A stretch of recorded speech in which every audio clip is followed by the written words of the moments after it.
Assalamualaikum warahmatullahi wabarakatuh. Good morning, Mr. Fauzan and also Miss Audina.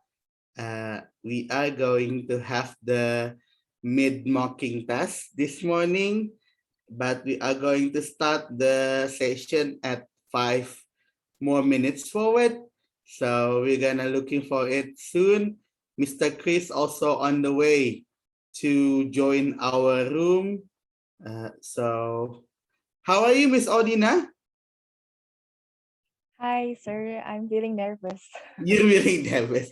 No worries. I'm so sorry because last time that we didn't do the mocking test because Mr. Chris just told me that he couldn't do it. So sorry Yeah, for it's that. okay. It's okay. I also do something.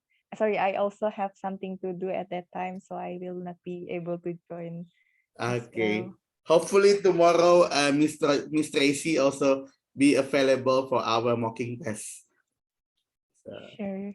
So thank it will you. be the it will be the final test, you mean, Yeah, it for seems like tomorrow? that because last time we postponed for a week because like this, Miss Odina, if I put the final test like 24 or 25 of December, Mm. it's gonna be difficult for me to find the native speakers because I believe that they mostly celebrate Christmas.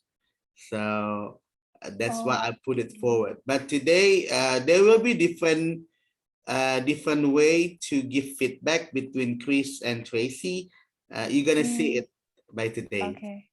Uh, Yeah, I just wonder what will we what what kind of lesson that we will have for the 4 months sorry, for the 4 weeks until the Christmas. It should, oh sorry, no, the will Christmas be still the final test without speaking. ah So we still have the test without speaking. At that moment, I put that the speaking test is on that time, but because we must postpone for 1 week, so at that moment mm, we're gonna do all tests together, from okay, listening okay. until the writing, without the speaking ah test because I put the speaking test forward now. So okay, yeah, yeah, we yeah, still yeah, do this yeah, final test at understood. that moment. I'm not gonna Okay. have the writing, listening, and reading now, of course, because we haven't studied about it yet. But I just put the speaking test forward related to Okay, it. okay, yeah, So, understood. good Thank luck for you. the mid test today. Yeah, I'll be here as well. Okay.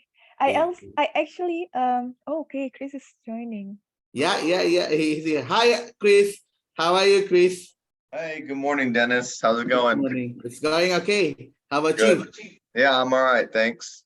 I've heard that Aurora's birthday is 2 days ago, if I'm mistaken, wasn't it? Yeah, the 17th. Oh, the 17th. Mhm. Yeah.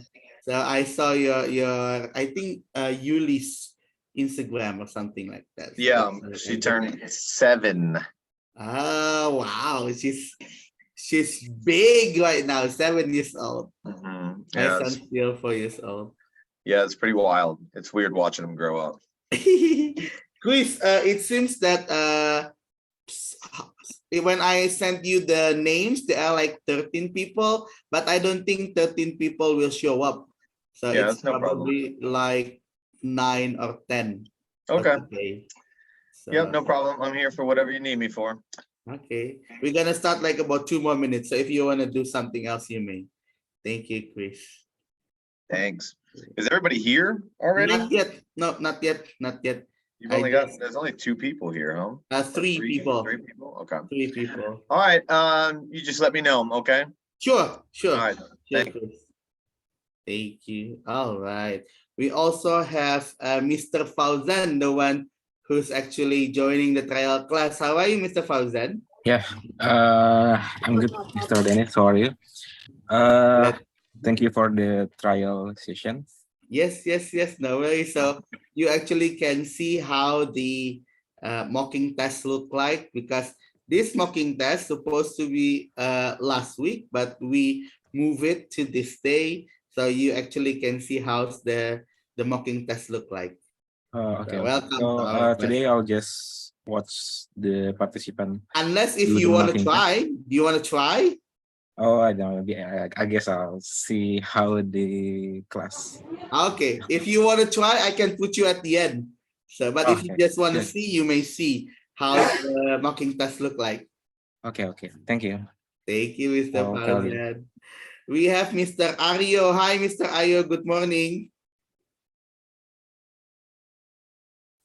Mr. Satrio, how are you today? I'm good, Mr. Uh, Dennis. Why do I call you Mr. Aryo? Oh, like Yeah. yesterday I had a similar name like you, and he called himself as Aryo. So I'm sorry, Mr. Tio. I mean, Yeah, Mr. Yeah. Tio, Your Mr. Dennis. nickname is Tio. So how Yeah. are you, Mr. Tio? I'm good, Mr. Dennis. Are Thank you you. ready for the mocking test today? Yes, I am ready. Very nice. Mr. Chris also here. So in a few minutes, we're gonna start the mocking test. Okay. Hi, Miss Ditya. How are you, Miss Ditya? Hi, Mr. Dennis. Okay. How are you for today? Are you ready for the mocking test? Yeah, I think I'm ready. Okay. All right. Have you prepared already? Probably talking to your husband? Talking with your husband? Sometimes. Sometimes you did. Okay. Okay. All right. We also have Mr. Nash. Good morning, Mr. Nash. Good morning, Mr. Dennis. How are you doing this morning? Good. It's good today. Yeah. Okay. This is the second time for you to meet Mr. Chris, seems like, isn't it? Yes, it's the second time for me. Okay. So hopefully everything will be good for you for this Amen. and Yeah. as good as before. Yeah. And it's Finger good as crossed. for the official test also in the future. So thank you, Thank Mr. you. Nash. Yeah. Mr. Bab, good morning, Mr. Bab. Halo, Assalamualaikum warahmatullahi wabarakatuh. Waalaikumsalam warahmatullahi wabarakatuh. How's your life? Very good, Everything thank you. good? Good? Yep. Okay. Is this the first time for you to meet Mr. Chris? Yeah, this is the first time for me. Oh, so you never had any mocking test with Mr. Chris before, yeah? Yeah, I never. Okay, so thank you very much for joining. It's Thank you so already much, Mr. Dennis. 8:02, but because the first participant supposed to be Mr. Nabil, somehow it seems that Mr. Beb would be the first because Mr. Nabil is not here yet. But before Mr. Beb will do the mocking test with Mr. Chris, and I'll be the timer. Chris, would you mind introducing yourself a bit about you, please? Sure. Hi, good morning, ladies and gentlemen. Happy Saturday to you. Thanks for joining us today for the IELTS speaking mock test. My name is Chris England. I am originally from America, but I have lived in Bogor for not almost, but over 10 years now. I live here in Central City, and I'm currently working at Sekolah Bogor Raya. I am a grade 11 and 12 teacher there, and I'm also the international programs coordinator at the school. I'm married. I have two wonderful children. They are 5 and 7 years old, and yeah, I guess that's about it. Okay, thank you, Mr. Chris. So do you have your slides ready, Chris? Yeah. The PowerPoints. Can we start the Sure do. first person? Absolutely. Do you want to start with part one, or do you want to, because you said the first person is actually number 2 on the list, right? So do you want to? Yeah. wanna No, keep you that can here? start from number 1. For the slide one. can be number 1. Okay. It doesn't really Okay. matter. So it's gonna be Sounds start good. from Mr. Beb if you have your Excel form that I sent you last time. Yes, I sure do. Cool.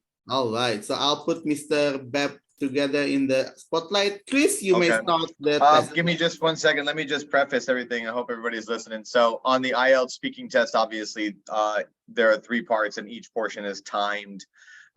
Mr. Dennis is going to be my timer, and just please forgive me if I end up cutting you off, because we do have to be strict about those time increments.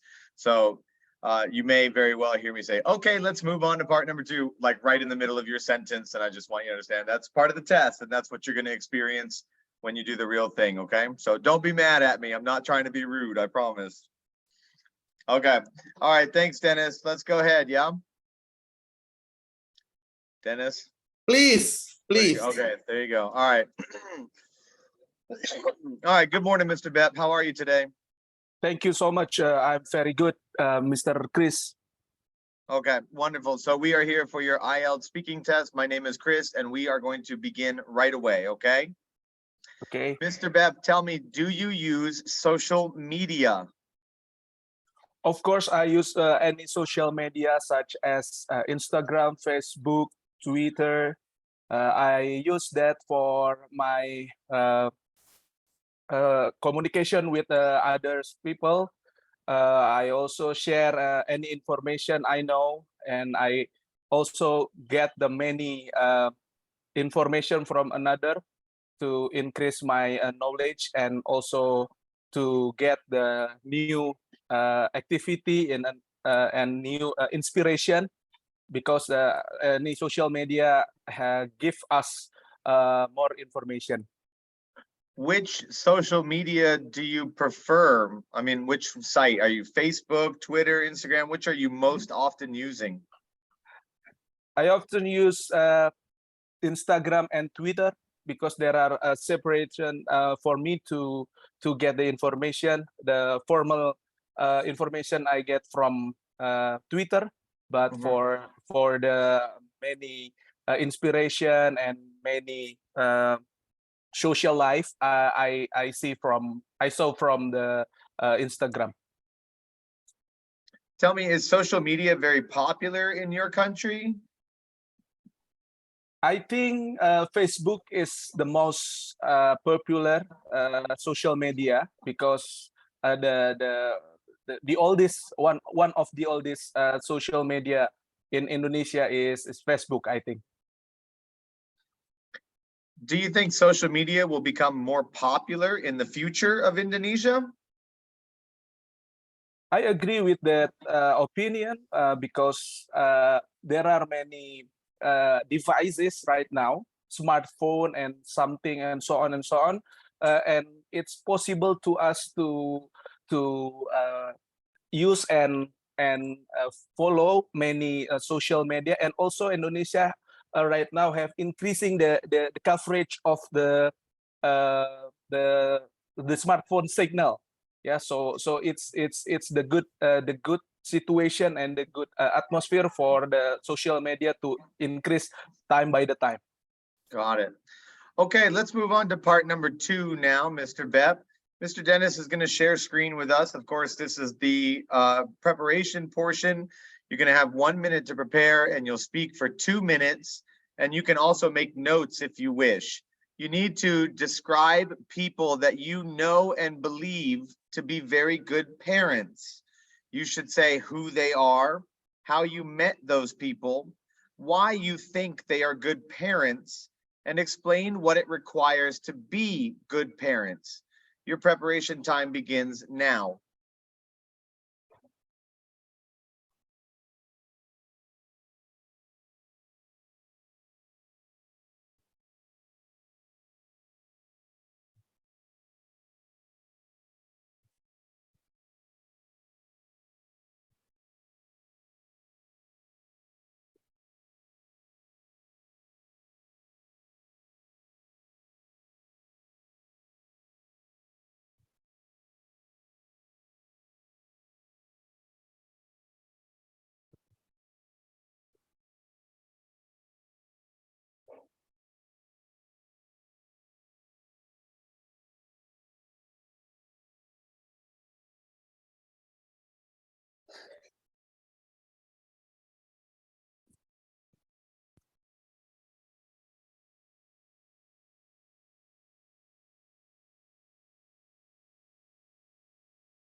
Okay, Mr. Bepp, let's begin.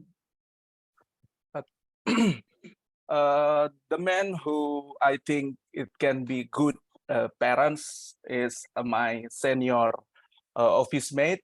His name is Pak Tri.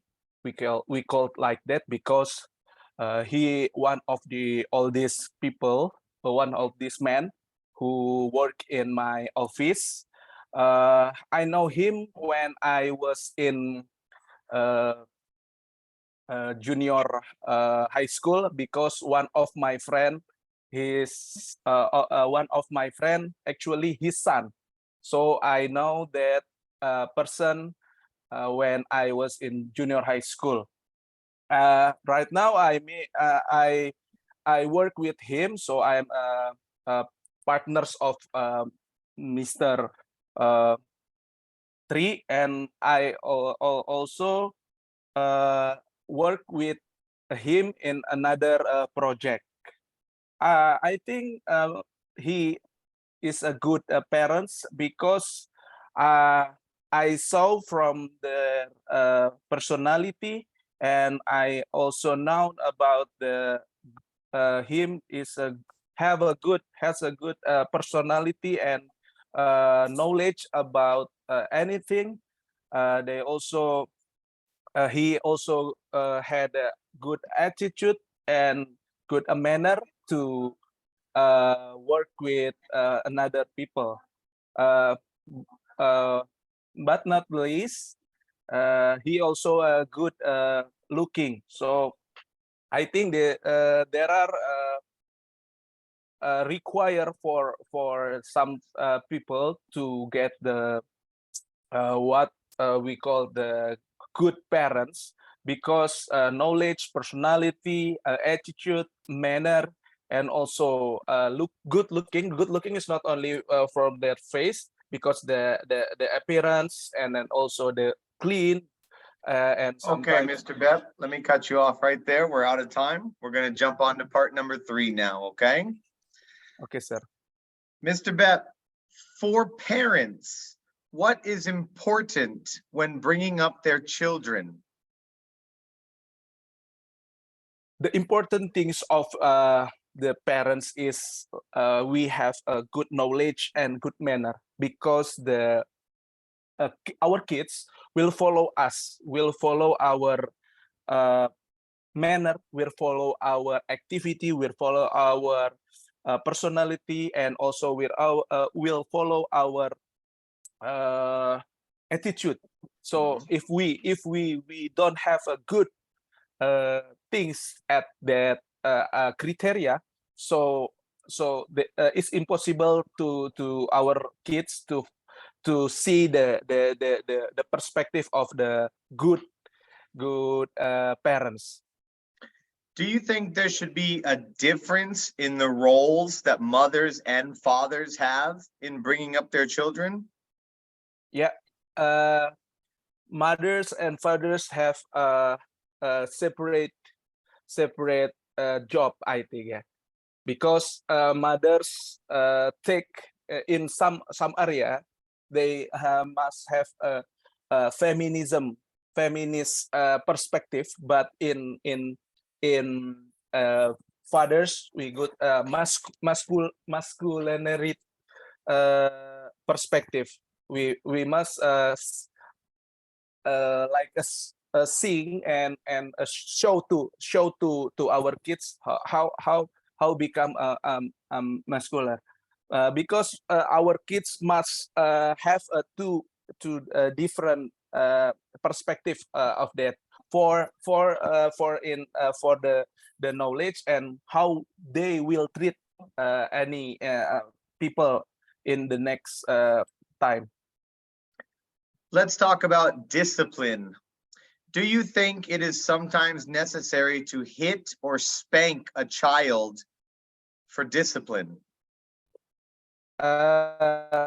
Yeah, for hit and spank the child, I don't think it's good for the kids because of they have trauma psychology from psychology. We just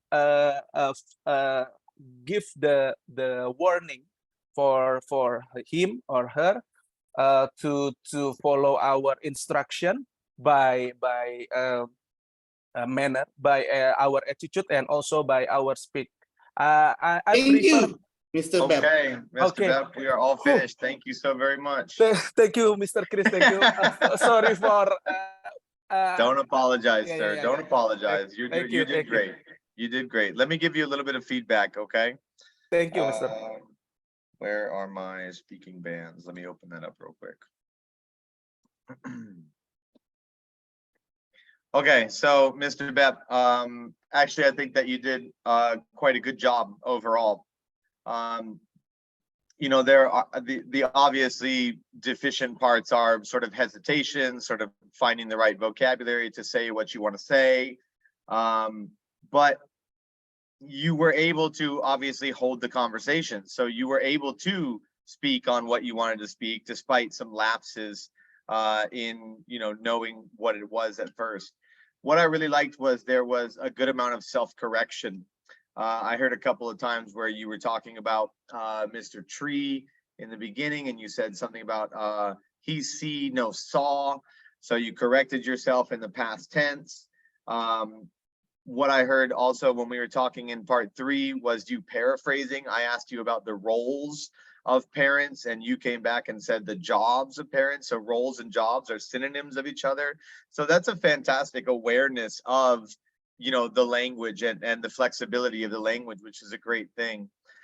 There are some obvious little, you know, issues with grammar, single and plural and things like that, and an S on the end of a word when it shouldn't be there and things like that. But for the most part, I think that those things can be fixed through just a little bit more, you know, grammar practice, a little bit more vocabulary practice, sort of the basics, the fundamentals of English. And of course, just practicing more often.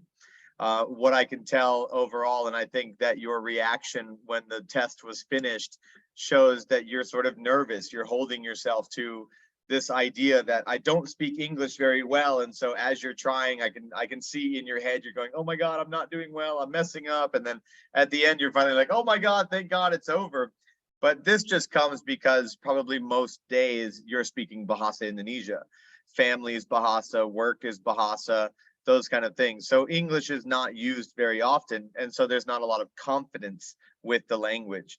But you should have confidence because you have a wide vocabulary. You have awareness of things like grammatical features and syntax and things like that. And those are things that show that you have a good grasp on the language. So at this point, it just comes down to a little bit of supplementation with grammar and vocabulary and a little bit more practice throughout the weeks. Thank you so much, Absolutely, Mr. my Chris. pleasure. Yeah, thank you. Thank you, Thank you, Mr. Bepp. Mr. I Bepp. appreciate it. Okay. The next participant would be Miss Ditya.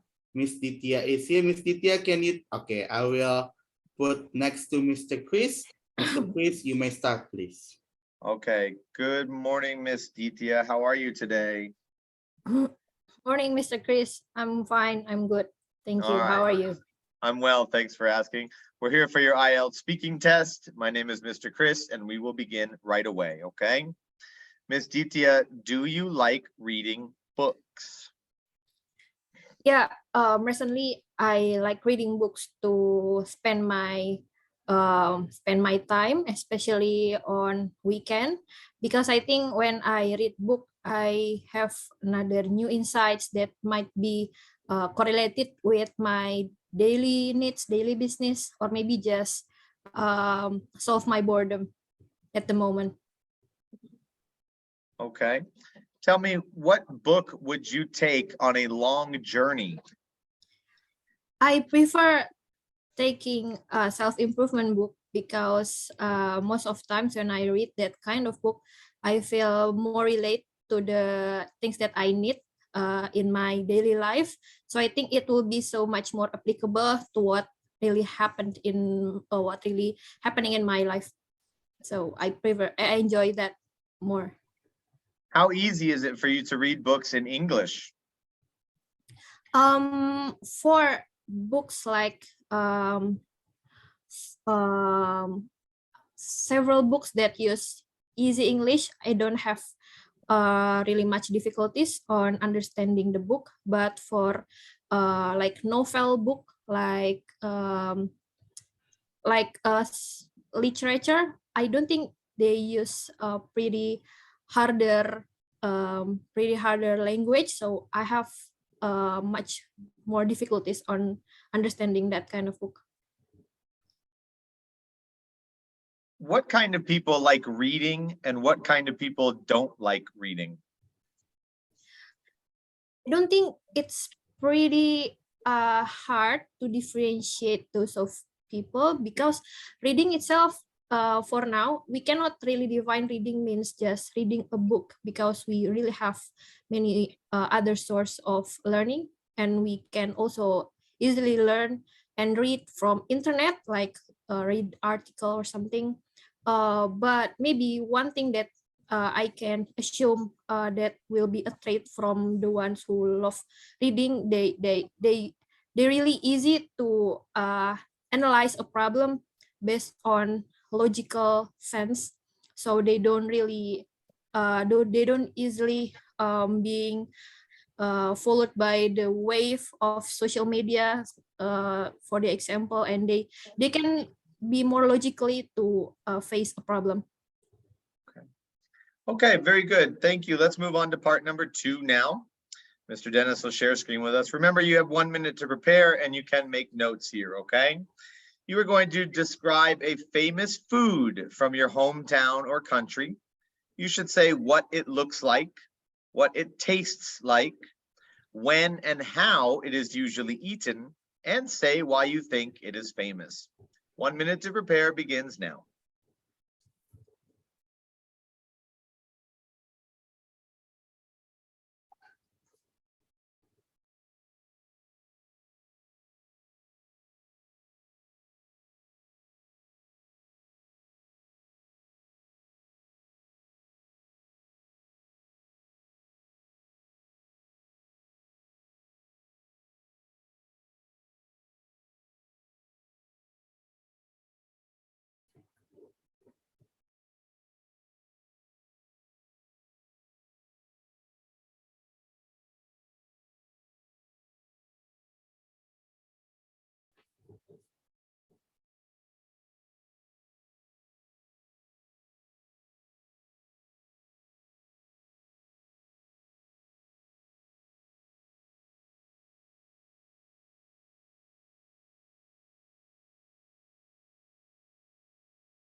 Okay, Ms. Ditya, let's begin.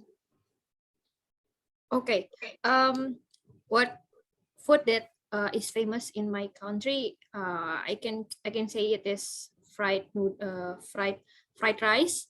Um, fried rice looks like a common rice, but it is colored because it is fried. So you can differentiate it with another rice is by the color. Sometimes you can recognize fried rice by its color, more reddish, but sometimes it's also brownish. It depends on the ingredients that the chef serve. Sometimes when the chef serves it more spicy, you can see the fried rice can be a little bit reddish. And also sometimes when the chef serve the fried rice, tends to be more sweet. You can see it like brownish because you have more ketchup on it. And also the taste can be very diverse, because fried rice is actually have many variants in my country. You can serve it with meatball, you can serve it with any kind of ingredients left in your home, because I mean that's one of the uniqueness of the fried rice. You can use any food that is left in your refrigerator, and you mix it with the rice. And rice is something that is very common to eat in Indonesia, so it is really easy to serve it. And sometimes it can taste salty, and I personally prefer the salty one, but sometimes it can be sweet, but also spicy at the same time. You can very flexible to mix any taste you want Okay, on Ms. your fried Ditya. rice. Let me cut you off there. Thank you so much. We're going to jump on to part number 3 now. Yeah. Okay, what are the popular types of food that people eat in Indonesia? I can say types of food that most people in Indonesia love is something that we fry, because it can give salty, salty, salty, salty touch on the food, and also it is easily to serve. We don't have too much time on serving it, and most of times, food that we fry is also affordable. So yeah, most people love it. How about foreign food? Is foreign food popular here? Yeah, actually, for the popularity itself, foreign food is popular, especially for several foods, like Italian food, like spaghetti, we can say, and also pizza. Some Italian food are very famous here. We can see so many restaurants serve that kind of foods, but maybe some of foreign food is served pretty expensive here, so don't it doesn't really cover all types of Indonesian here to be easily accessed and enjoy that kind of food. So the popularity itself is very good. The popularity is high, but the frequency of people consume it, I don't think it's really high. Ms. Ditya, what is a balanced diet? For me, balanced diet means that a habit that a consuming habit that doesn't give us any harm in terms of health. So it doesn't mean that we have to eat healthy all the times. We can sometimes have a cheat day, but we can counter the harm by eating more healthy food in another day. So we don't eat unhealthy foods in uh, excessive amount, so it doesn't harm ourselves. Okay, very good. Thank you so much. We are all finished, Ms. Ditya. Okay, thank you. Okay, Mr. Chris. Thank let you. me give you a little bit of feedback here. As is the past history with Mr. Dennis's IELTS classes, you're going to hear a lot of my feedback sounding very repetitive. It's just the nature of English language learners. So please don't think that I'm just on repeat with these things, but I just hear a lot of the same things within people. So Okay. you know, some of the things that need work are going to be consistency with grammar. There are, you know, some slips with things like adjectives and adverbs. I heard, for example, pretty harder, where it should be pretty hard instead of harder. I heard easily to serve instead of easy to serve. So, you know, these aren't things that take away from meaning. Of course, I know what you're trying to say, but, you know, they're little things that, you know, that could use improvement. Something that I really liked about you was the vocabulary that you used. I heard a lot of sort of like higher level vocabulary: applicable, differentiate, diverse, and variance. Most of those when you were talking about fried rice, of course. But still, that, you know, that notion of having that higher level, maybe academic vocabulary is good. So it shows that you have the ability to be formal and informal. And of course, those things are contextual depending on where you're talking or what you're writing about, but it's still good to have that sort of range and hold on the language. I also heard you say reddish and brownish, and I really like that because ish is kind of something that I don't hear a lot of Indonesians. This is the same thing in Bahasa. You would say, like if you're, I'll be there at 2-ish. You'd say like duaan, right? So this kind of thing shows, it shows a good sort of comfort level with the language. And so, you know, with that, it shows that you obviously have some confidence in the way that you're speaking. There are basic things like, you know, hesitation, language related hesitation, searching for the right vocabulary word. But again, as I told Mr. Beff and as I told all the IELTS participants in the past, It just comes with using the language more often. When you are coming into an IELTS class on Saturday morning after a whole week of speaking Bahasa, or maybe 2 weeks, or, when's the last time you spoke English? So you're not warmed up yet, and that you can tell. So there's my feedback. Okay. Thank you so much, Mr. Chris. You're Thank welcome. Thank you. Thank you, Miss Ditya. We move to the next participant, which is Mr. Nash. So, Mr. Nash, I will put you next to Mr. Chris. So, Mr. Chris, you can start with Mr. Nash, please. Good morning, Mr. Nash. How are you today? Good morning, Mr. Chris. I'm doing good. Wonderful. So my name is Mr. Chris. We're doing an IELTS speaking test, and we will begin right away, okay? Mr. Nash, do you like watching TV? Yes, I like watching TVs, especially if it is uh, about the series and word discoveries, because if we saw this series, we could have more fun time after work, especially, and also if we see the discoveries too, it will be broaden our horizon, especially about the other words than Indonesia. How often do you watch TV? I used to watch TV every day, but for now, I watch TV only on weekends because on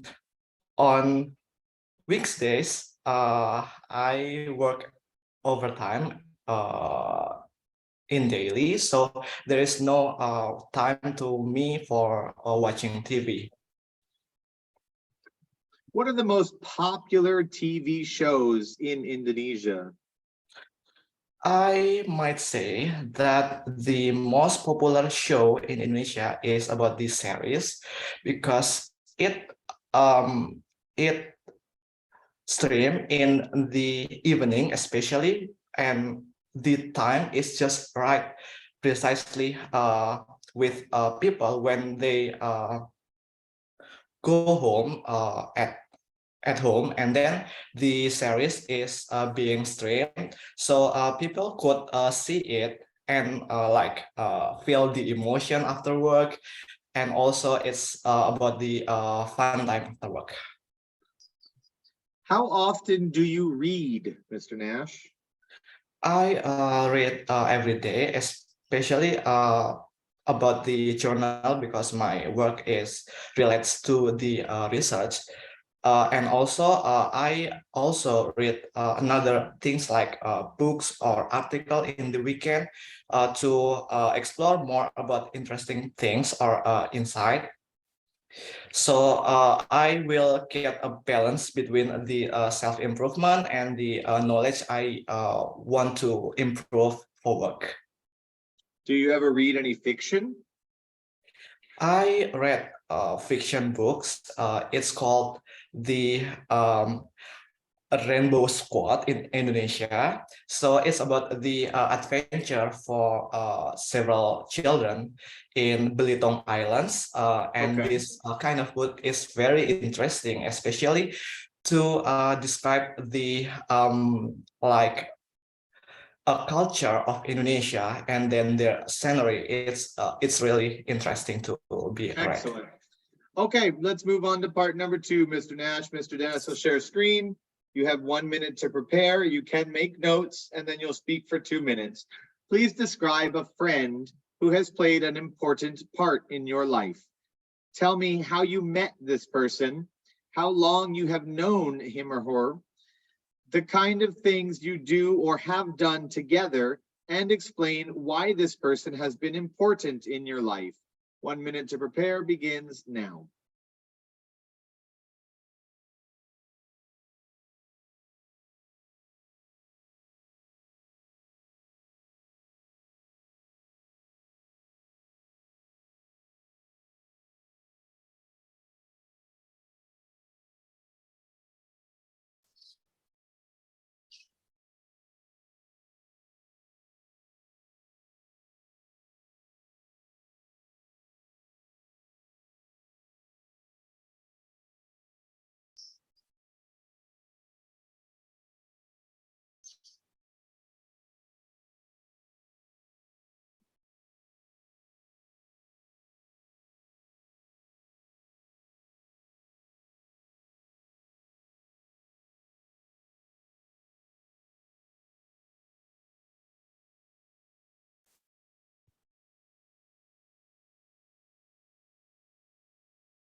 Okay, Mr. Nash, let's begin. All right. Talking about my best friends, uh, he is my best friend since I was in junior high school. I met him at the first time we met in the class, and it has been 11 years being a very best friend with him. And also, these friends share a lot of life experience with me when we having a bad situation or good situation.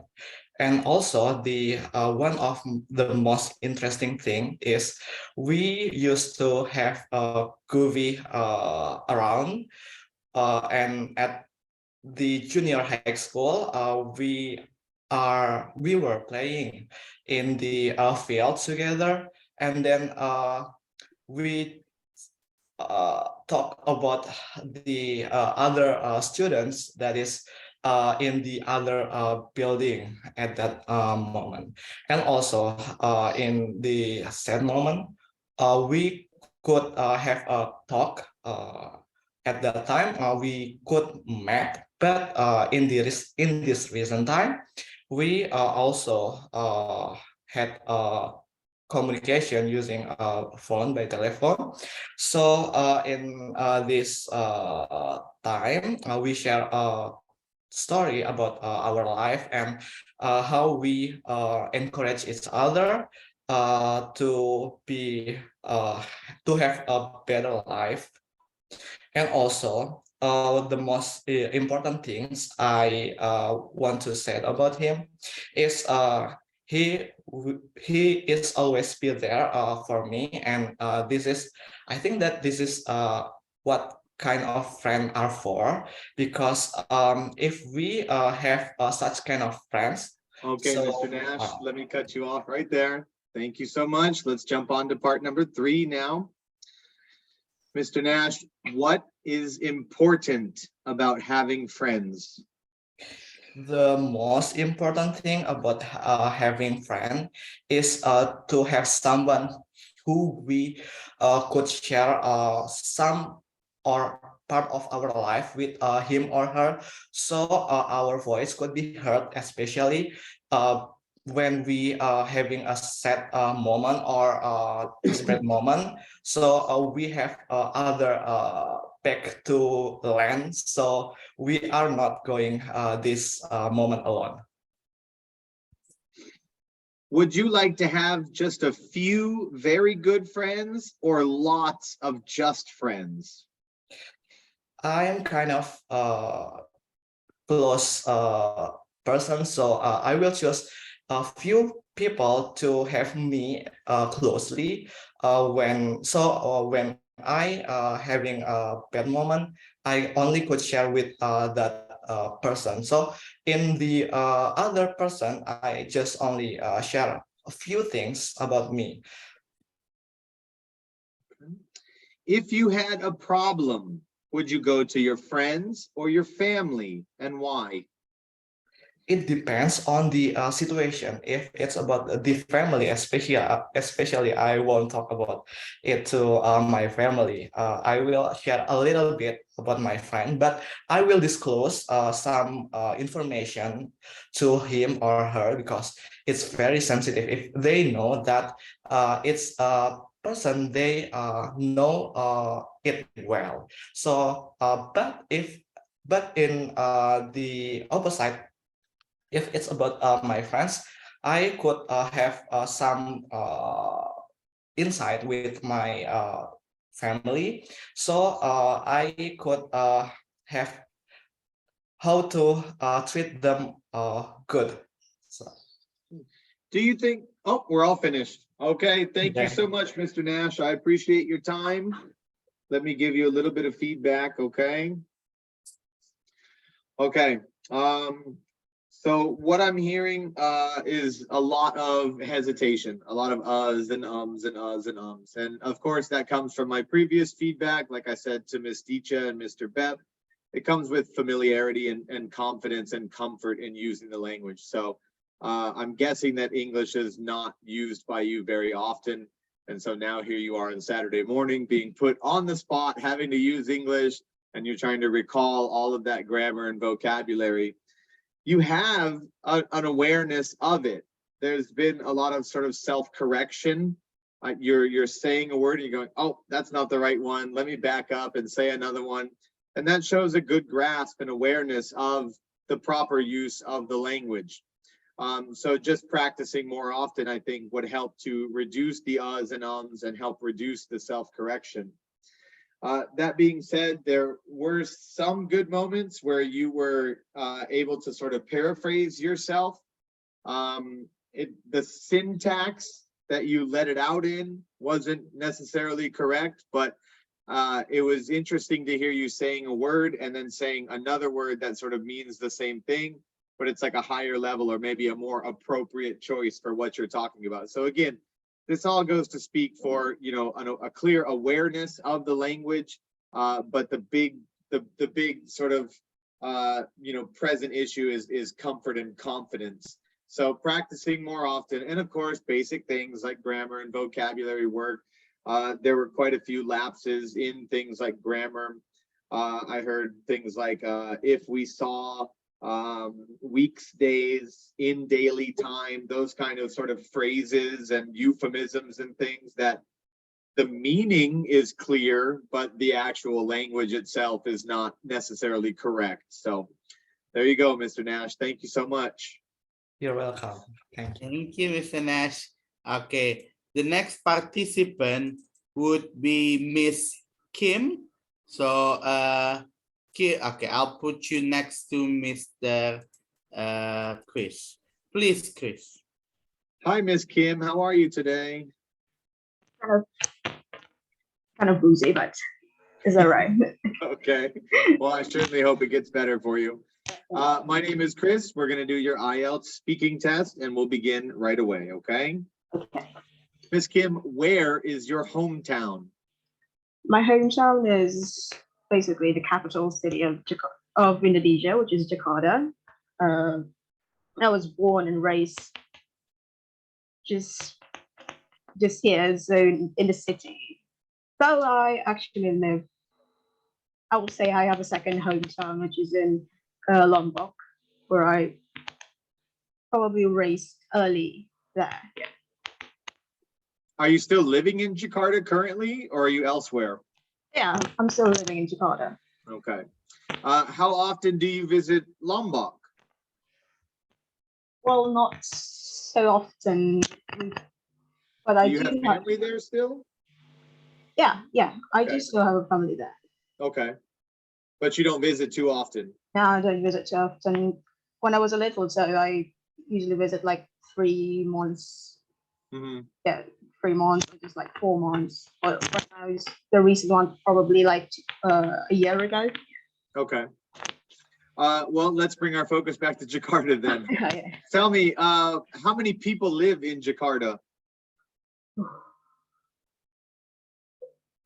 That's a very, I will say, a very interesting question. I would say that Jakarta have maybe 3 million one that live literally in Jakarta, but most of the time that people come from another region to work and then go back home. So it depends if it's like in a work time, it will be like 5, 6, or possibly 7 million of people, and then when they're already off time of the work, or when they already finished the work, it's probably like 3 million people. Okay.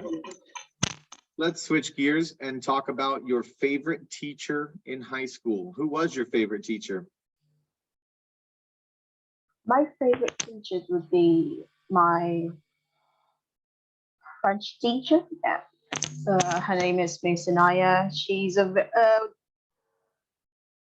probably the reason why I love her so much is because of the way she actually teach us. It's a very casual way, not in a formal way that how teachers in Indonesia supposed to to teach their students, where she's more like a very fun. They connect with us more, and yeah, that help us to learn the subject even better. So yeah, Do you still keep in touch with friends from high school? yeah, I do. I do because we have a 2 year, in Jakarta, no, not in Jakarta, in the Indonesian systems of learning, they tend to put us in a different class each year. But for my high school, when I'm still in high school, we actually been together for like 3 years in a row. So we didn't switch any students in our class. We didn't change room at all. So I think that's the reason why we are still have a great connection up to this day. Okay, great. Let's jump on to part number 2 now, Ms. Kim. 1 minute to prepare. You can make notes if you wish, and then you'll speak for 2 minutes. I want you to tell me about somewhere you went on holiday. You should say how you got there, what activities you did there, who you went with, and say if you would recommend that holiday to a friend or not, and why. 1 minute to prepare begins now.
Okay, Ms. Kim, let's begin.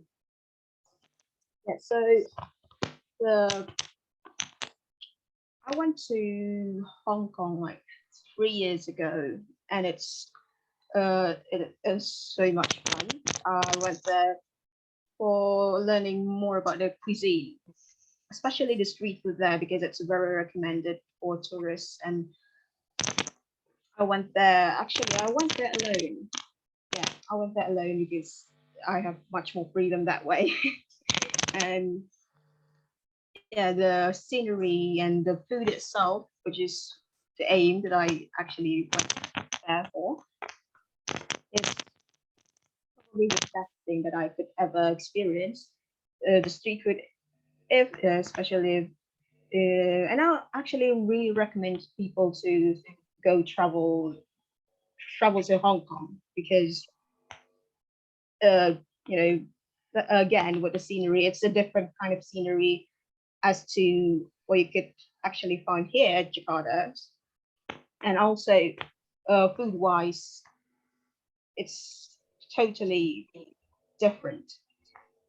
And I believe that when you experience that, you will understand more other people cultures and all how that cultures made them today. And yeah, I think that, and also going there alone. I I think that also what I won't recommend would be going there alone because I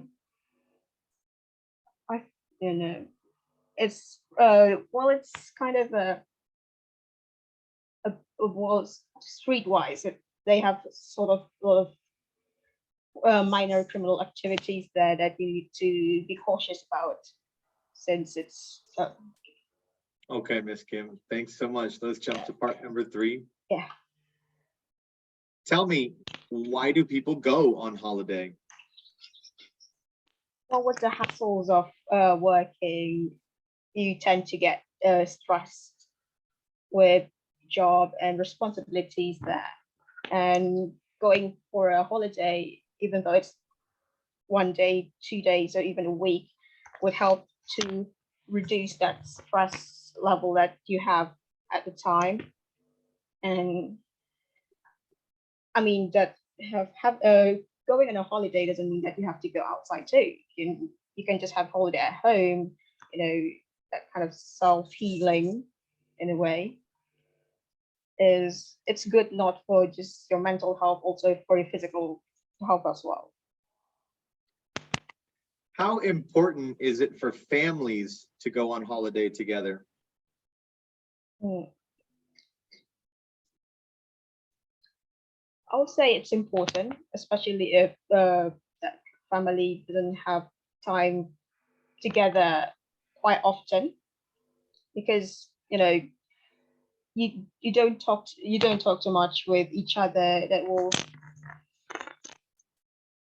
like I'll say the connection is not there, and otherwise you will feel just like a stranger even though you are family.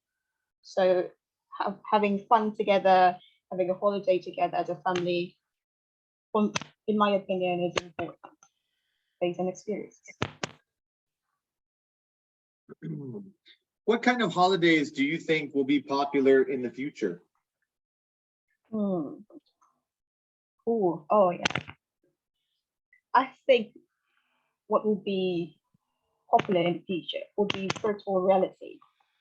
Like literally as a family or just alone, going outside without going outside. That is completely something that will happen somewhere in the Okay. future. Excellent. Miss Kim, thank you so very much. I appreciate your time. We're all finished. Let me give you a little bit of brief feedback, okay?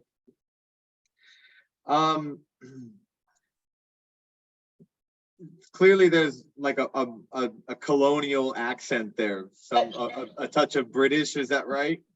Yeah. Mom or dad is British? Oh, actually, my dad is actually Australian. He lived in Australia quite most of his life, and yeah, that's kind of hard on me a bit. Sure. But Bahasa is still your mother language? No, my mother language is actually the English one, not Okay. Indonesia. But since I live in Jakarta, I use in Bahasa more often, so my English is not as immaculate as it's supposed to be. Okay, fair enough. Yeah, it's almost a little like it's almost a little jarring to hear the accent and then thinking about a couple of the I don't know, it was interesting. Yeah. Let me give you some feedback. Okay, so I mean clearly your English is good. You have a strong English foundation and English influence in your life, of course, that being your first language. But I think this is a really great example, and hopefully everybody's listening, is that language is a skill, right? So even though you have English as your first language, if you're not using it often enough, you start to kind of, have little slips and little sort of deficiencies in it. So there's, for the most part, it was very clear. The vocabulary is strong. The grammar, for the most part, is pretty accurate. There were some slips in verb tense, present tense, when past tense should be used. A couple of times you were speaking about the past when you were talking about your friends at high school and the teacher that you had. And there was, you said like when I'm still in high school instead of when I was still in high school, things like that. But of course, nothing like that really detracts from the meaning or you being understood. There were some clearly, higher level and knowledgeable instances of the language, like systems of learning, for example. I thought that was really great. That's a very formal way of saying like education or just sort of like school rules or classes. And I like that you were able to sort of give different interpretations of subjects and content and things like that. So I think you know, your English is solid. Your English is solid. You know it. You speak it. It's your language, right? It's just a matter of, you know, using it more often to get rid of those deficiencies, if that's something that you want. If you're looking to take an IELTS speaking test for, I'm guessing maybe some sort of university entrance or something like that, yeah. You know, I mean, keep practicing. I don't want to tell you that you're going to ace it and not be right. Keep practicing for sure, but I would say that at this point you're probably, you know, very much where you need to be to make things happen there. But a little bit of, you know, more often using it, speaking it at the home, trying to speak it with friends a little more often, just to sort of, you know, in the lead up to the test. That way you're not jumping in there on a Saturday morning after a whole week of Bahasa and not using English and having to warm up in the test. You know what I mean? That's kind of, that's what we see a lot of in these, is that on the Saturday morning, it's the very first time that you're speaking English for the whole week or the first 2 weeks or however long it's been since you've been in class with Mr. Dennis, and you're having to sort of warm yourself up while you're doing the test. So if you can avoid that, I think that you probably have a really, really good shot of passing this thing. Okay. Thank you for the opportunity. Yeah, no problem. Thanks very much for your time. I hope you have a good day. Thank you, Miss Kim. Now we move on to the next participant, Miss Dina. Please, Chris. Hi, Miss Dina. Good morning to you. How are you? Hello, good morning. Fine, thank you. How about you, sir? I'm very well. Thanks so much.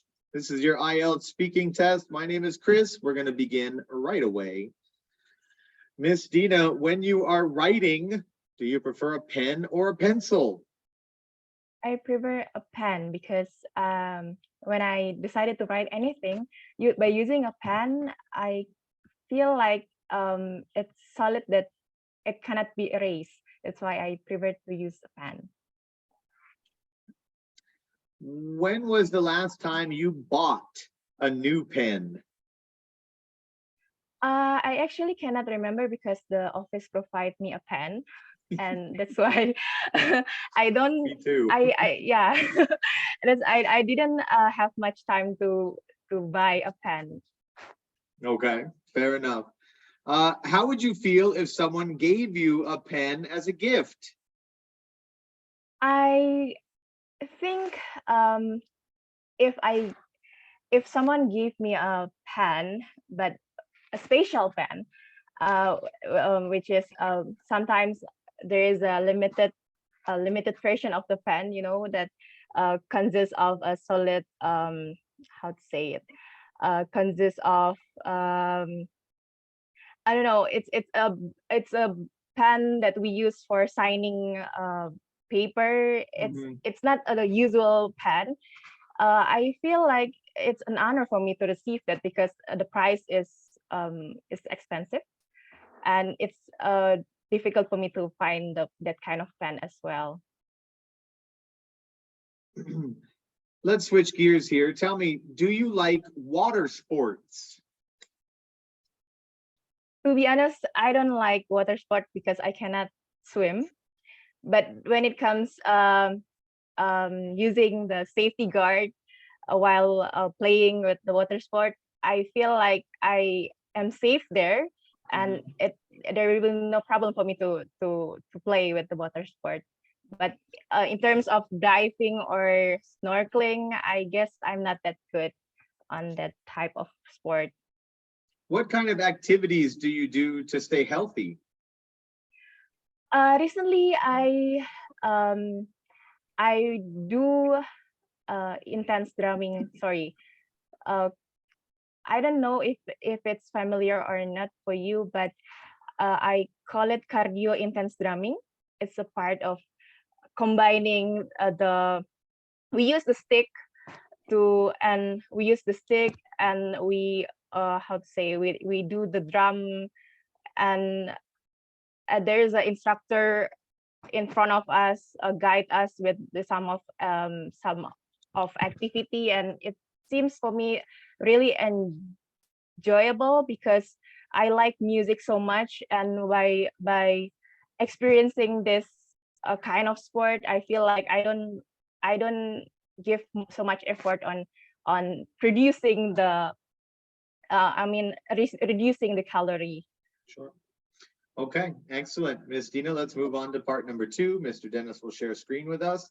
Remember, 1 Okay. minute to prepare. You can make notes if you wish, and then you'll speak for 2 minutes.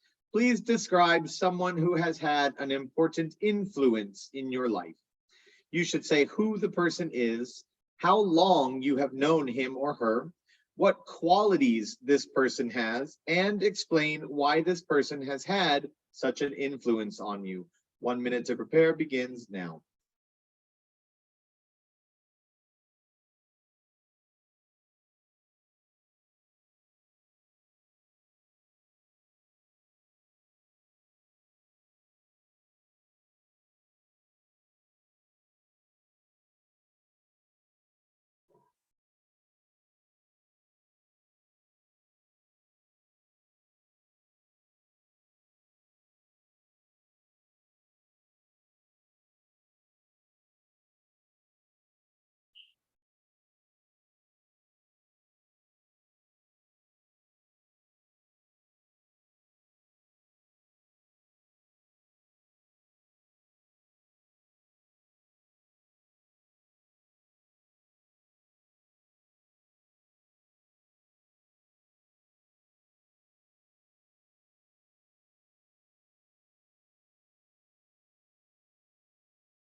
Okay, Ms. Dina, let's begin.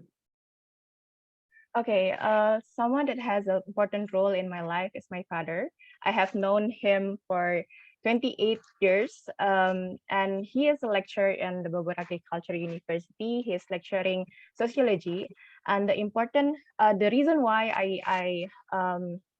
I feel that he is very important for me because he plays an important role as being a father, where he could understand. He could provide me many advices from different perspective. Like for example, if I encounter a problem, he he usually um, he usually makes me he usually gives many example and many advices from different perspective.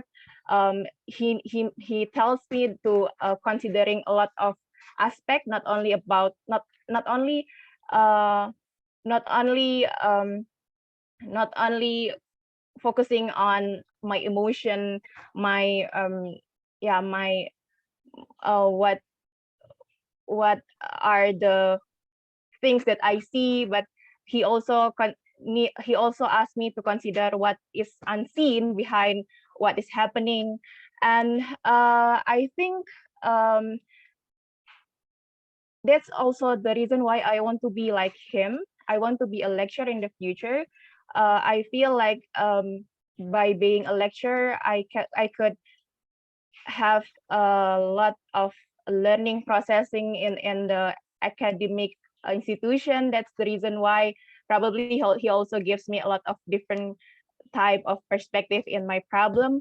That's the experience that he experienced when he was young, and he kind of makes it easier for me to be agreed with what he is thinking. So I feel like my father really plays an important role in my life, because what I have so far decided in my life is also because I get Okay, Ms. a lot Dina, of inputs let me from cut him. you off right there. Thank you so much. We're gonna jump on to part number 3 now. Yeah. What Sure. types of people influence the young people in Indonesia? I think nowadays the type of people that influence young in Indonesia is those who are exist in social media, even though they feels like even though they kind of don't have any how to say anything to be proud of. I mean, like it's only when you are famous then everyone follows you. That's what happening in Indonesia. But in my case, I'm because I'm not part. I kind of feel, because I have a background in sociology as well. I kind of think that I'm able to specialize or to differentiate which one that I need to follow or not.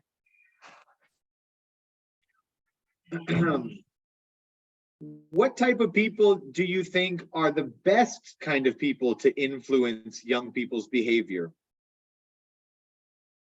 I think the best people to influence is those who have experience or achieve something that people cannot achieve very easily. For example, when we see the president, for example, nowadays we have seen that our president makes a lot of movement in the infrastructure, for example. He is able to manage people to live in a better way, to have a better living in terms of economic, for example, because I work in the Ministry of Agriculture, and I kind of think that the program that he forced us to do is in how improving the economic part. And I feel like because of his influence, because of his program, it could be solved somehow. Okay, excellent, Miss Dina. Thank you so very much. We're all finished. Let me go ahead and give you a bit of brief feedback here. Oh my God. Okay, don't be scared. It's okay. I have no idea. Okay, again, at the risk of repeating myself, because a lot of the feedback sounds the same. There's, obviously content language related hesitation, trying to find the right vocabulary word, some noticeable slips in grammar, but nothing that, again, takes away from the understanding. What I really noticed was how from part 1 to part 3, you improved. So it was like coming in on part 1, it was like, what I'm saying is like you sort of warmed up quickly. So in part 1, there was some things there was a lot more hesitation. There was, I think when we were talking about the pen, and you were saying a pen for signing paper, I think you might've been looking for like a fountain pen, might've been I don't know if it's the earlier one, but I wrote that because you were sort of missing that right word for what you were looking for. But then you started speaking in part 2 about your father. And there was, clearly this is a very familiar topic to you. So you were able to, really speak at length about what you wanted to say and the meaning behind that.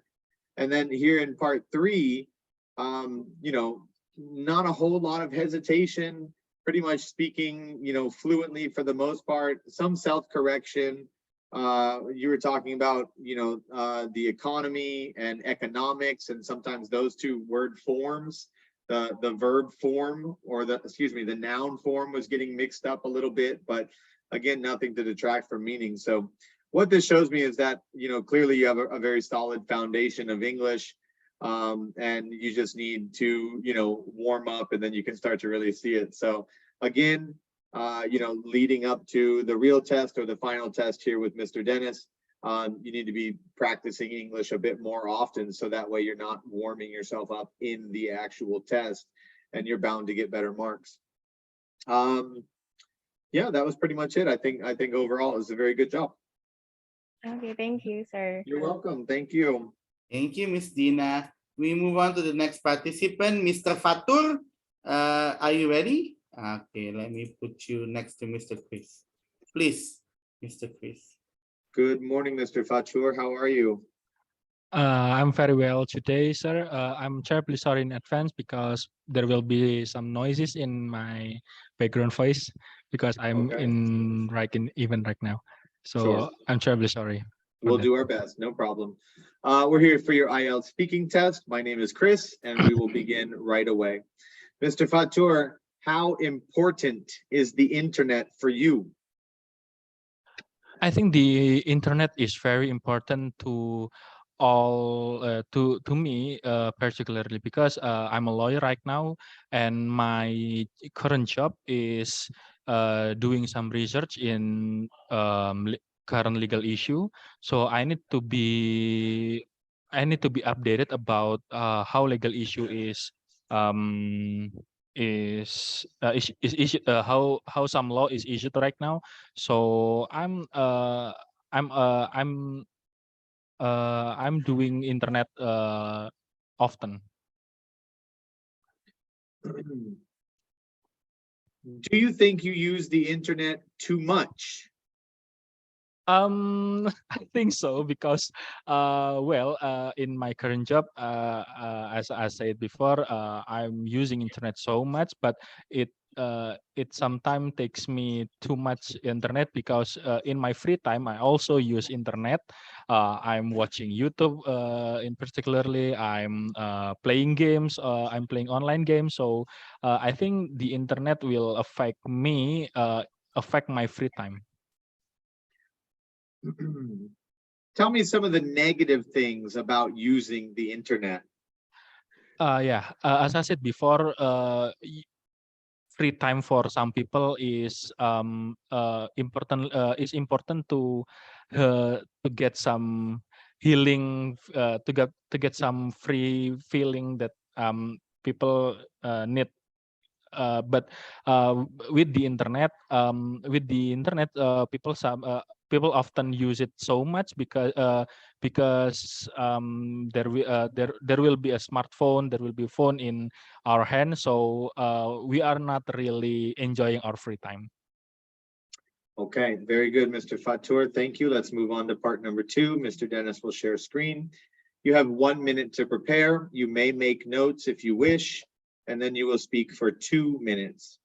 Mr. Fatur, please describe an occasion when you forgot something important. You should say what you forgot, how important it was, some possible reasons why you forgot it, and how come you could forget about it. Your 1 minute to prepare begins now.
Okay, Mr. Fatur, let's begin. Yeah. The things that I often forget is everything that my wife said. I'm a husband right now, so I know, right? Little things that my wife said is just forgettable for me. It's because my wife said in one time it's a lot of things that I have to do, like doing chores, cleaning toilet, or cleaning the phone with some hand sanitizer. So it's a lot of things that my wife told me to do, but I forgot to do it. It's not often important to do it, but if if I keep forget those things, it will be a national disaster for my marriage, right? So I forget those things because I am not really hear it well because as I said before in the internet things, I'm still much using internet on my phone. I'm still watching YouTube when my wife said those things. So I'm not really focused on my wife's side. So when I do the first thing that my wife told me to do, the second thing and the third thing I will absolutely I forgot about that. So yeah, I forgot that about my wife. What my wife told me to do. Excellent. Thank you. Let's jump on to part number 3 now. Mr. Fatur, do you think it's important to have a good memory? Yeah, especially when you are a husband, it really keeps the urgency. It really keeps the role of your role to your wife. So your wife is really will be so much happy if you have a good memory. Uh, what do you think is more important to remember? A business meeting or a meeting with a friend? Actually, when I think of that question, I think the important will be remembering the business meeting because it takes me 24/7 to do the business. So if I forget about one thing about that business meeting, I will be so miserable with to that client. Are there any things that are especially important for people to memorize? Yeah, I think people will memorize it easily when it comes with urgency. So I think when people tries to remember anything or many little thing, people I will advise that to get some context or to get some urgency for they remembering it so well. Okay, Mr. Fatur, thank you so much. We are all finished. Yeah, you're welcome, sir.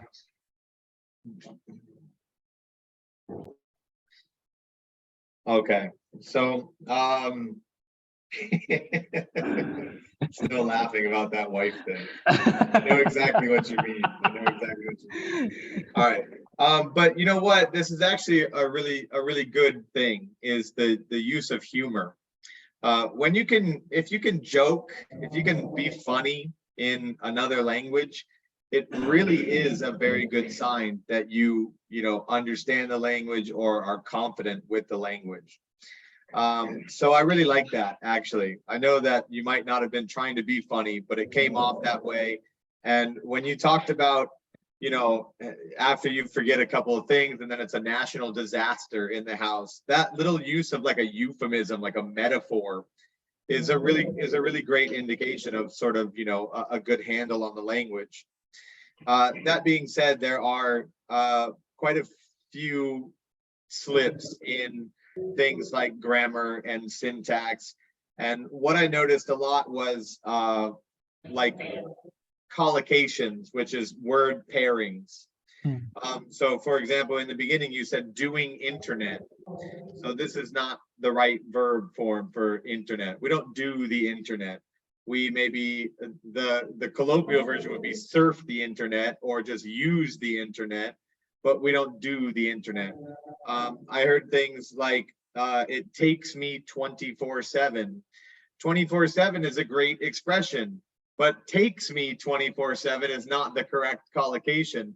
So, does it take away from you being understood? No, not at all. I still get your point. I understand what you mean. But those kind of things, are noticeable. And so that's what I would say a good focus should be, is sort of learning maybe the proper syntax of which words go with which.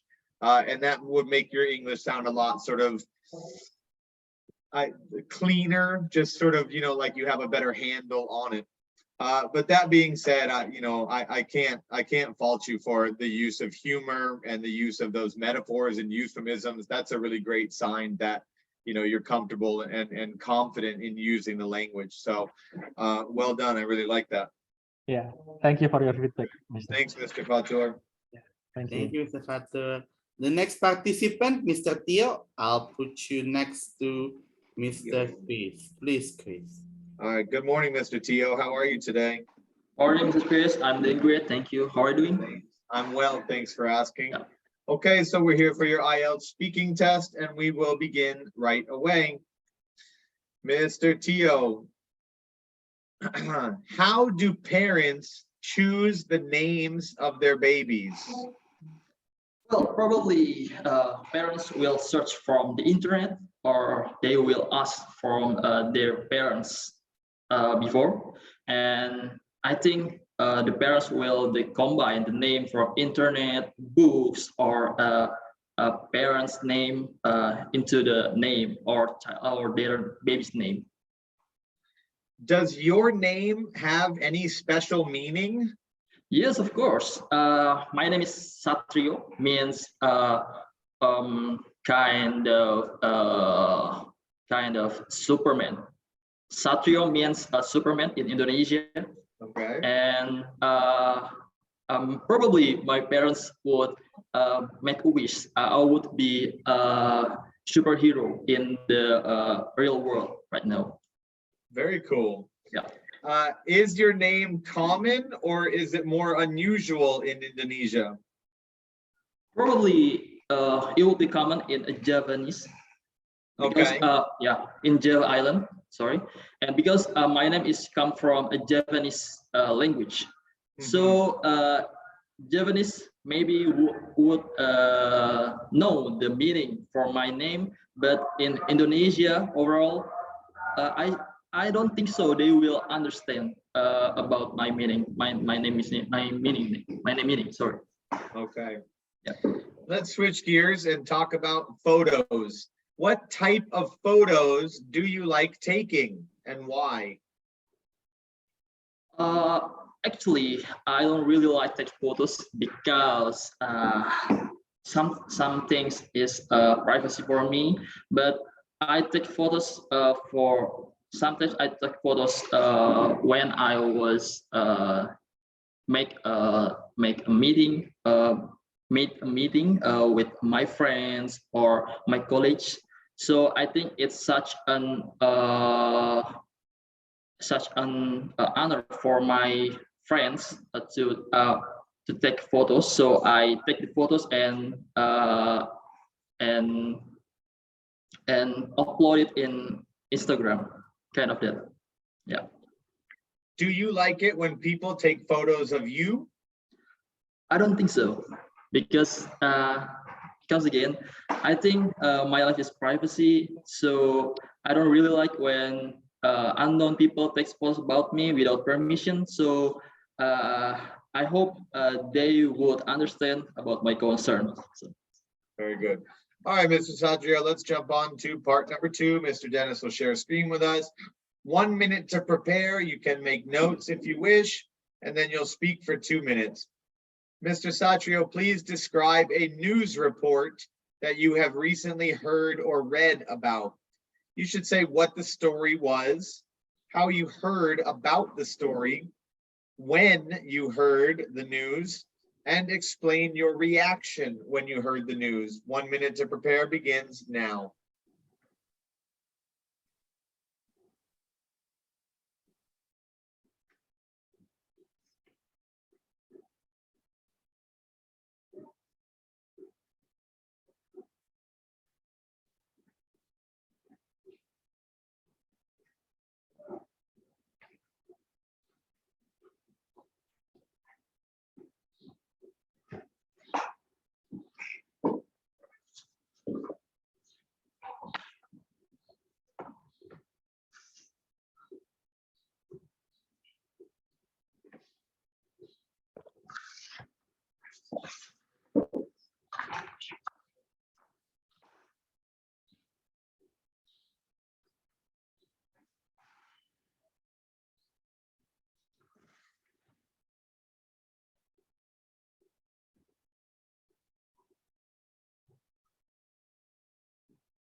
Okay, Mr. Satrio, let's begin.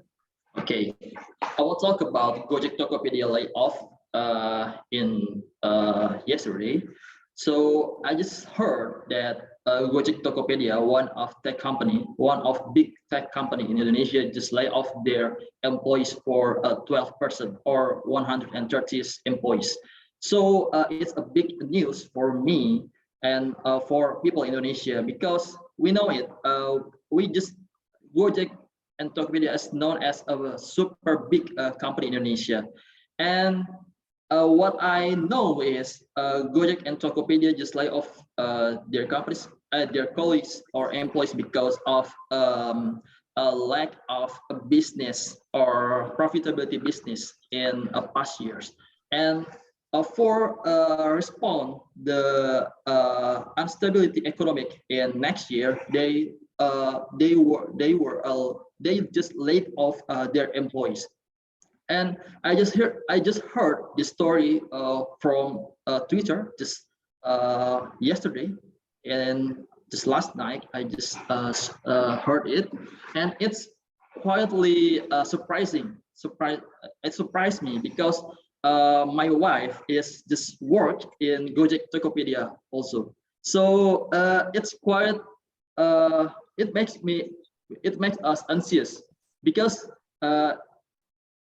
we just don't know who will be the who will get the laid off and impacted about this condition in Gojek Tokopedia. So that's all that I heard about the Gojek Tokopedia layoff. Okay, very good. Thank you. Let's move on to part number 3. Mr. Satrio, how do you think the news media will change in the future? Well, probably in the future, news media will use social media for their platform. Right now, we don't use much about newspaper or kind of television. We just use social media kind of Twitter, YouTube, or Instagram. So in the future, social media will enhance their use in this platform. And right now, many social media or many news anchor or news in Indonesia use the social media such as YouTube or Instagram or Twitter. Yeah. Do you think young and old people are interested in the same news content? I don't think so. Many people have different interests, so they will choose their news what they like.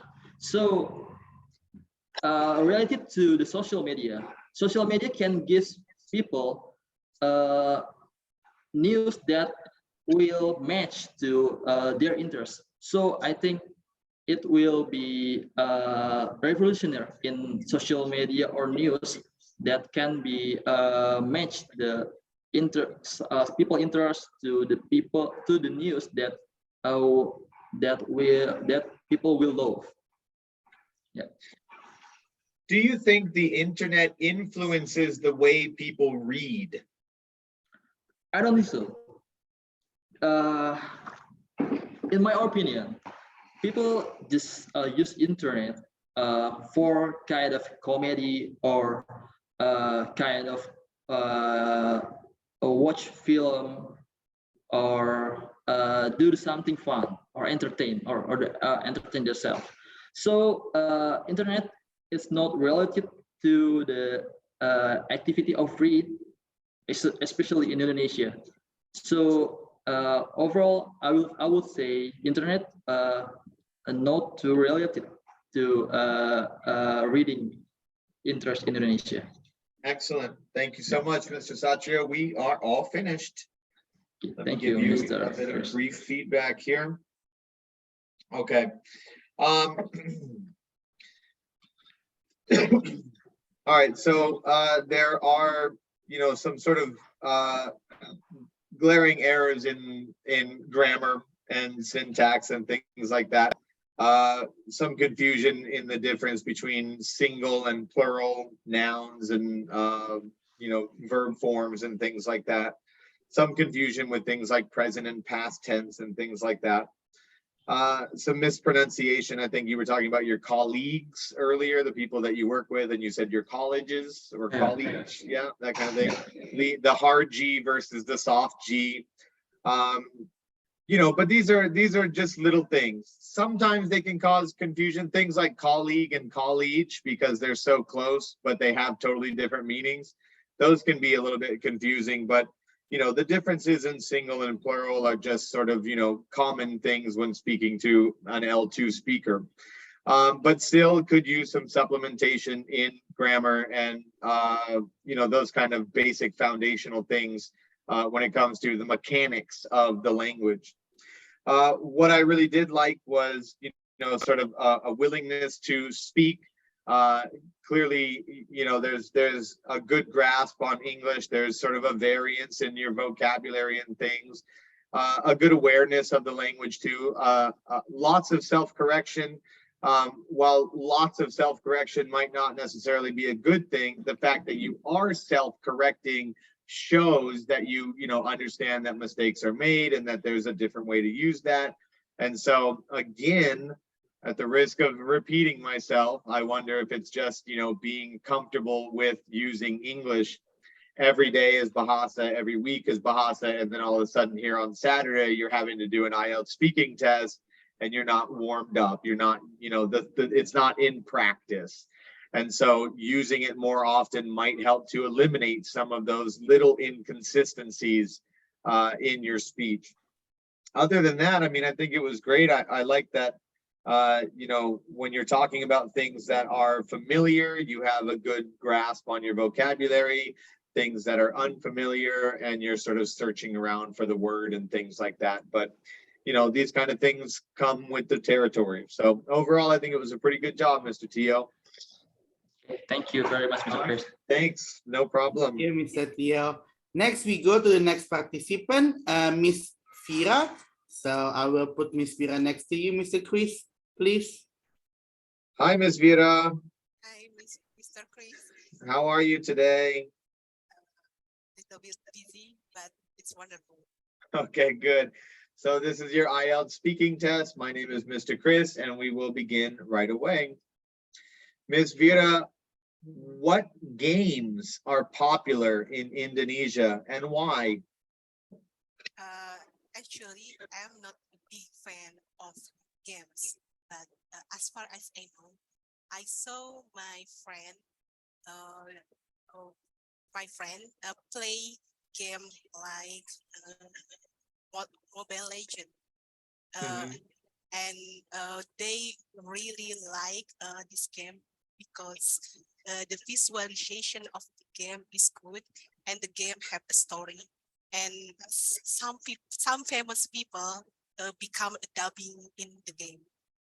But for the how the game look like, I don't know more, but I just know some information because my friend told me about this game, but I never play this game before. Do you think it's important for people to play games? Actually, to me, it's not important because playing game sometimes is wasting my time. Especially, I like playing zombie games, just zombie game. But after that, I lost 2 hours to just play this game. I think it is not good. So for me, yeah, I think not for all people. I prefer to avoid game because I am addicted for something I really like. So I avoid games at all. How often do you make telephone calls? Actually, I really make telephone call. I just have a telephone call when my family in Cianjur want to call me, especially my son, because they really miss my son. So they say I want to call you and group WhatsApp to know the condition of my sons.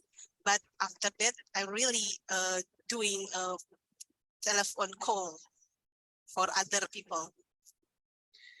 Do you sometimes prefer to send a text message instead of calling? Especially for my boss or my leader, I prefer just texting. But for a friend, a close friend, and I know he or she not angry if I call. Sometimes I call them because I really need a quick answer. I call them. But if I'm not close, yeah, I just very good. All right, Ms. Vera, let's jump to part number 2. Mr. Dennis will share screen with us. 1 minute to prepare. Please make notes if you'd like, and then you'll speak for 2 minutes. I want you to describe a beautiful place to visit in your country. You should say where it is, how to get there, what there is to do when you are there, and explain why you would recommend this place. 1 minute to prepare begins now.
Okay, Ms. Vera, let's begin.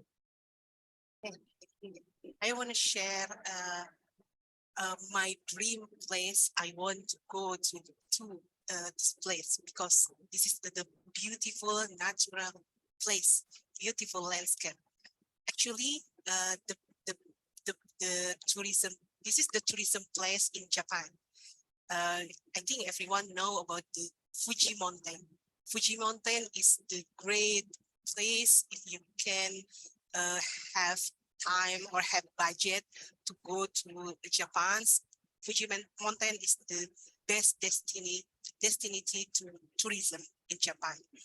I think of it if I have chance to go to the Fuji Mountain.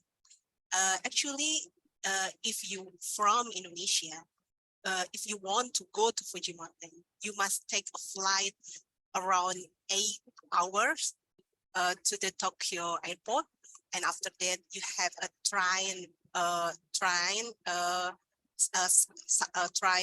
forget that this is the GR or other name company in train, but using train is 1 hour, and 1 hour again is you must hiking to Fuji Mountain and get the top of Fuji Mountain.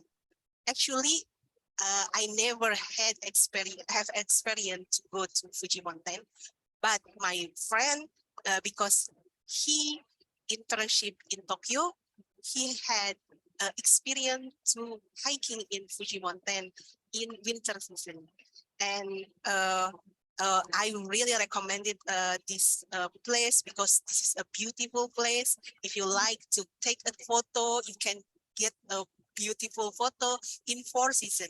For example, in the spring you can see the sakura tree and the Fuji Mountain view, and in the winter. Okay, Ms. Vera, let me cut you off there. Thank you so much.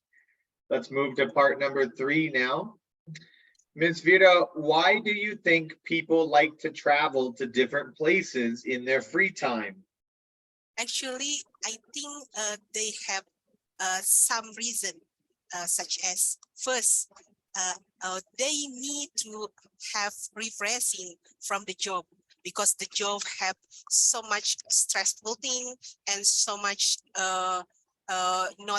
not comfortable thing, and they need some time to relax and refreshing the mind also and also the body.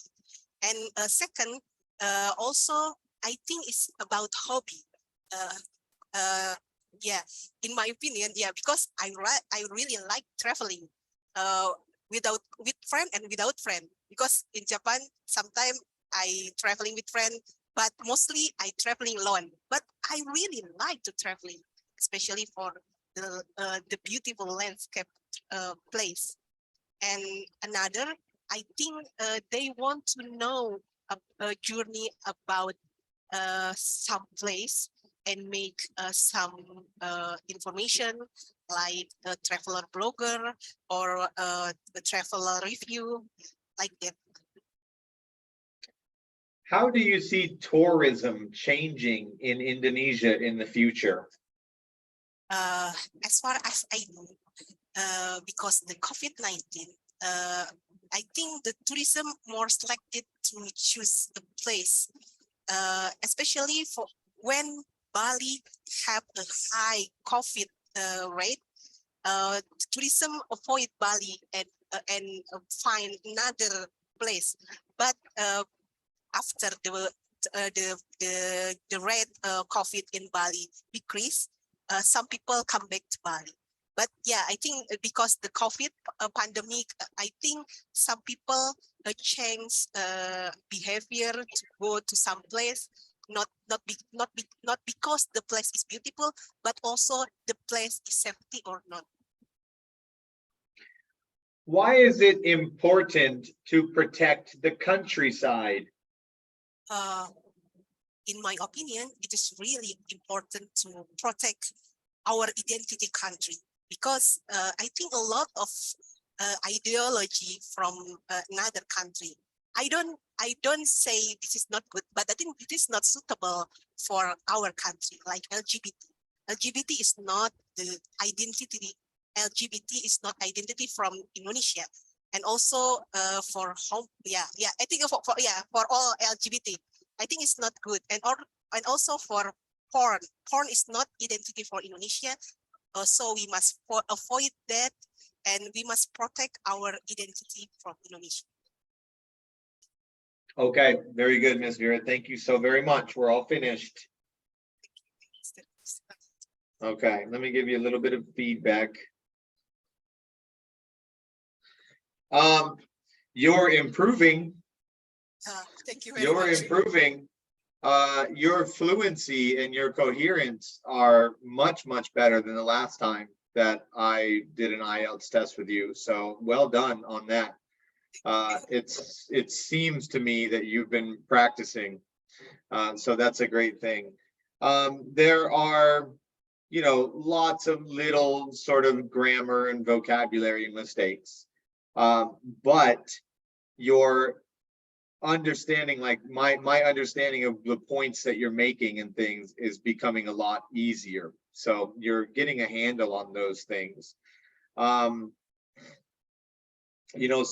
examples that I saw were like must hiking, when you were talking about must hike, the ing or the gerund form after the modal.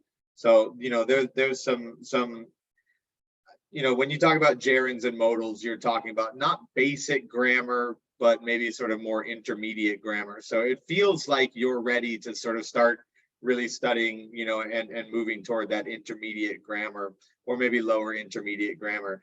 But it's making, like I said, it's certainly a noticeable improvement.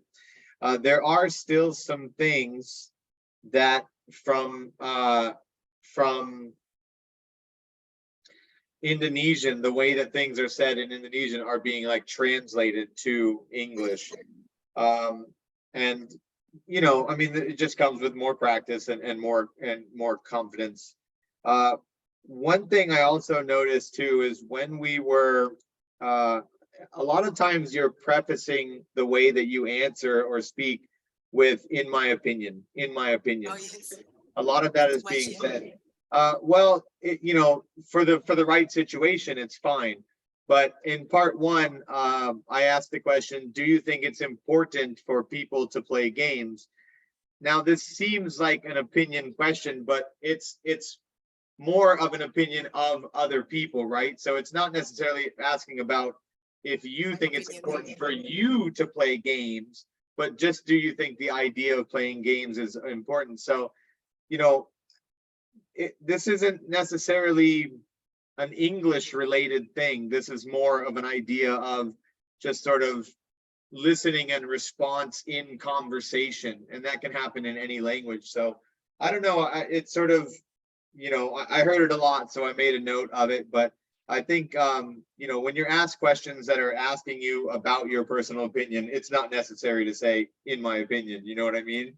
So that kind of thing, I guess, could be, you know, bedded down a little bit. But other than that, you know, I think you did a great job. You're showing a lot of improvement from the last few times. Some pronunciation things, you were talking about train, and I kept hearing trying, that Oh, kind of thing. train, So, yeah, train, yeah. train, yeah, instead of trying. But overall, I mean, well done. Round of applause for you. There's certainly, you know, major improvements being made from, can vaguely remember the first time that I talked to you, and right now it's much, much, much better. So well done to you, Miss Vera. Yeah, thank you very much, Chris. Thanks. Take care. Thank you, Miss Fira. Now we move on to the, oh yeah, Chris, just for your information. So actually, three people will not be here, but it Okay. will be by Mr. Herdy, Mr. Nabil, and there will be like two other more. Are you okay with that? So we got 4 more. Yeah. Yeah, that's there are fine. 4 more. Yep, Okay, let's and get next going. we go to Mr. Herdy. Can you turn your microphone? Okay, there you go. Mr. Herdy, I'll put you on to the screen. Please, Mr. Chris. All right. Good morning, Mr. Herdy. How are you today? Yeah, I'm doing well. A wonderful week. Very good. This is your IELTS speaking test. My name is Mr. Chris. Let's get started right away, okay? All right. Mr. Herdy, with whom do you love to spend free time, family or friends, and why? I prefer spending my free time with my friends since we are in the same age, so there are topics that we can talk relatively. After that, we can share about our what's going on during a week, during a month. So yeah, I think it is also a way to go relaxing with the busy week. Are you close to your family? Do you spend much time with them? I'm quite close to my family, especially my mother, since we are busy. Also, we don't spend much time together, but once we spend time together, we have a deep conversation, deep discussion regarding, for example, my future, my life, and of course, my choice to do next. When do you typically visit your family? Okay, since I'm working from home, so yeah, physically I'm close to my family. I mean my parents, but yeah, since we have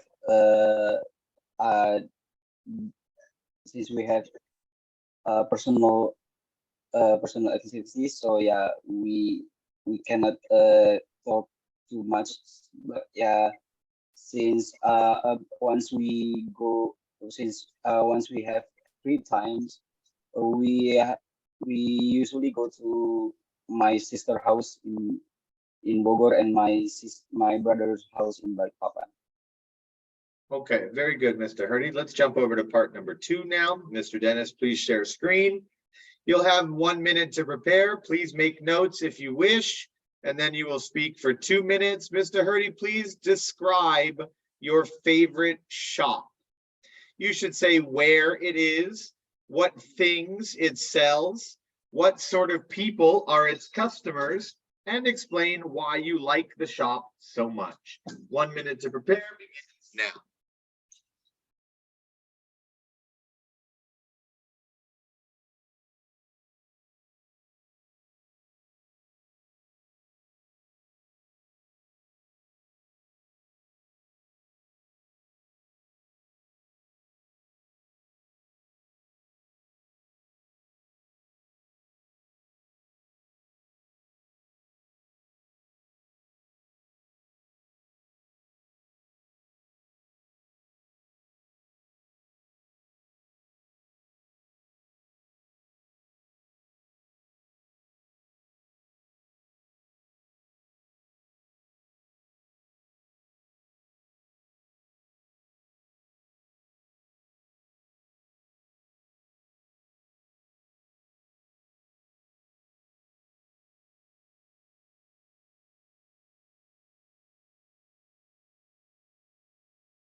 Okay, Mr. Hurdy, let's begin.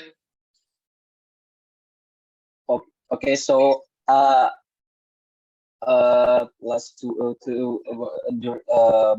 3 weeks ago, I visited Japan, and I like the store. I forget the name. It is located in Akihabara, Tokyo. It sells many figures of character in Japanese cartoon and Japanese comic. When I went into to the shop, I really like it because they said the product which is similar to the character, and also it is very detailed to the character as well. So yeah, I'm not into the Japanese cartoon or Japanese comic, but when I see that, when I go there, there are a lot of people which is enthusiasts of Japanese cartoon and comic, going around the floor, going around this many areas of the store, and yeah, I feel like I'm into it. Even though I'm not part of them, but I'm into it. And then one thing that I appreciate from the store is the service from the stewardess itself. They are very kind. There is one moment that when I cannot pay us, and they are very really kind to me, and then I appreciate that the stewardess is mostly can speak English, which in which is very helpful for foreign tourists like me. Excellent, Hurdy, thank you. Let's move on to part number 3. What typical things can visitors in Indonesia buy? Okay, so the factor that one factor that can influence Indonesian buying is, I think, from social media. The power of social media is incredibly huge in Indonesia. Even though the product characteristic is not good, but the power of social media, the power of digital marketing is influence them to buy, even though it is not very helpful for them. It is not what they need, what they wish. But yeah, since the power of social media, yeah, it brings them to buy it. Yeah, like I said, even though it is just a waste of money. Do you think it's a good idea to save money? Why or why not? Excuse me, can you repeat? Sure. Do you think it is a good idea to save money? Why or why not? Yeah, I think it I think it's good to save money since we don't know what is going on next, what is going on in the future. When the accident comes, so yeah, you have money to spend for example, like uh when I was uh 18, yeah, when I was 18, uh I have to suddenly I had to pay something for national exam book, if I'm not mistaken.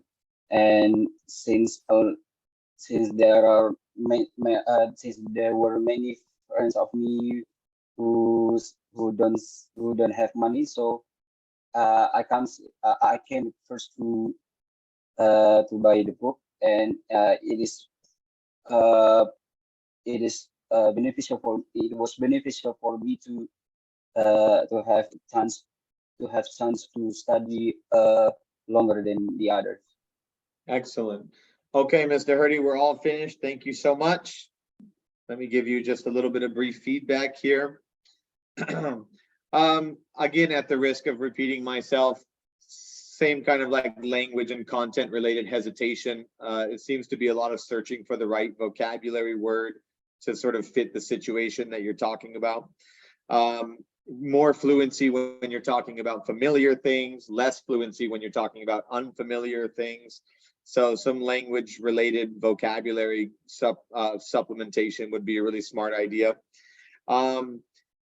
Grammar, not so bad. Some minor errors, but nothing that really took away from your ability to be understood. But what I notice is most of the time it's very simple grammar. There's not really a lot of attempting from you to use more higher level or complex. There's not a lot of like complex sentences or compound sentences that are being used. And so it's very sort of sentence, sentence, sentence, meaning it's fairly elementary. You have a good handle on it, you're able to be understood, but it seems to me that it's time to start kind of taking it up to the next level. That way you're speaking more fluently, more eloquently as well. Nice job, Mr. Hurdy. Thank you. Thank you, Mr. Hadi. We move to the next participant, Mr. Nabil. Can you please turn your camera on and microphone on? Okay, great. So Mr. Nabil used to be in the first quiz, and I also send you the revised names. Got it. Yeah. Okay. Please. Hi, Mr. Nabil. Good morning to you. Good morning, sir. All right, this is your IELTS speaking test. My name is Mr. Chris. Let's get started right away. Mr. Nabil, do you remember the first mobile phone that you owned? Yeah, I got my first mobile phone when I was in elementary school, and it was a simple mobile phone because back in the days, the technology is not so much advanced, and because my parents want to discipline me, so um they don't give me a more expensive mobile phone. Do you think, excuse me, do you often use your mobile phone for texting or making phone calls? I mostly use my mobile phone for texting because it is more simple to contact my friend, and if I use phone calls, it takes a long time and it makes a noise to other people because I mostly spend my time in a room, so it has to be quiet. So I use uh, messaging in my mobile phone mostly. Will you buy a new mobile phone anytime soon in the future? No, because I just bought my new mobile phone in earlier this year. So I think it will be 3 years to go. I will change my mobile phone to a new one. Do you think it's important for children to have mobile phones? No, because if they use mobile phone, they will addicted to it, and they use the mobile phone to play games and to watch a video, for example, in YouTube. And for me, it is not good for their development because children have to learn something, especially outside their home. So if they have a mobile phone, it will take their time to explore what is outside their home. Okay, very good, Mr. Nabio. Let's move on to part number 2. Mr. Dennis will share screen with us. 1 minute to prepare. You can make notes if you wish, and then 2 minutes to speak. Please describe a special occasion when you had a really enjoyable meal. You should say what the occasion was, who was at the meal, what you ate, and explain why the meal was so enjoyable. 1 minute to prepare. Begins now.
Okay, Mr. Nabil, let's begin.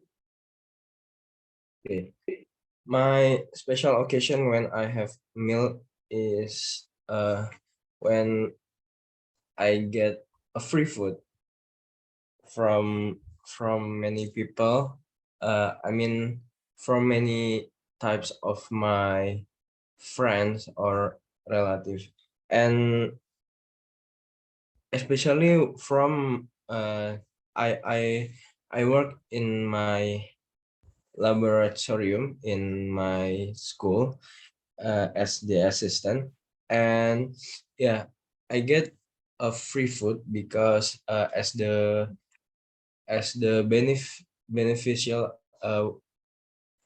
because I work there, and the the food is uh, very variative, and I ate the food with, of course, with my friend and with my lecturer, and yeah, we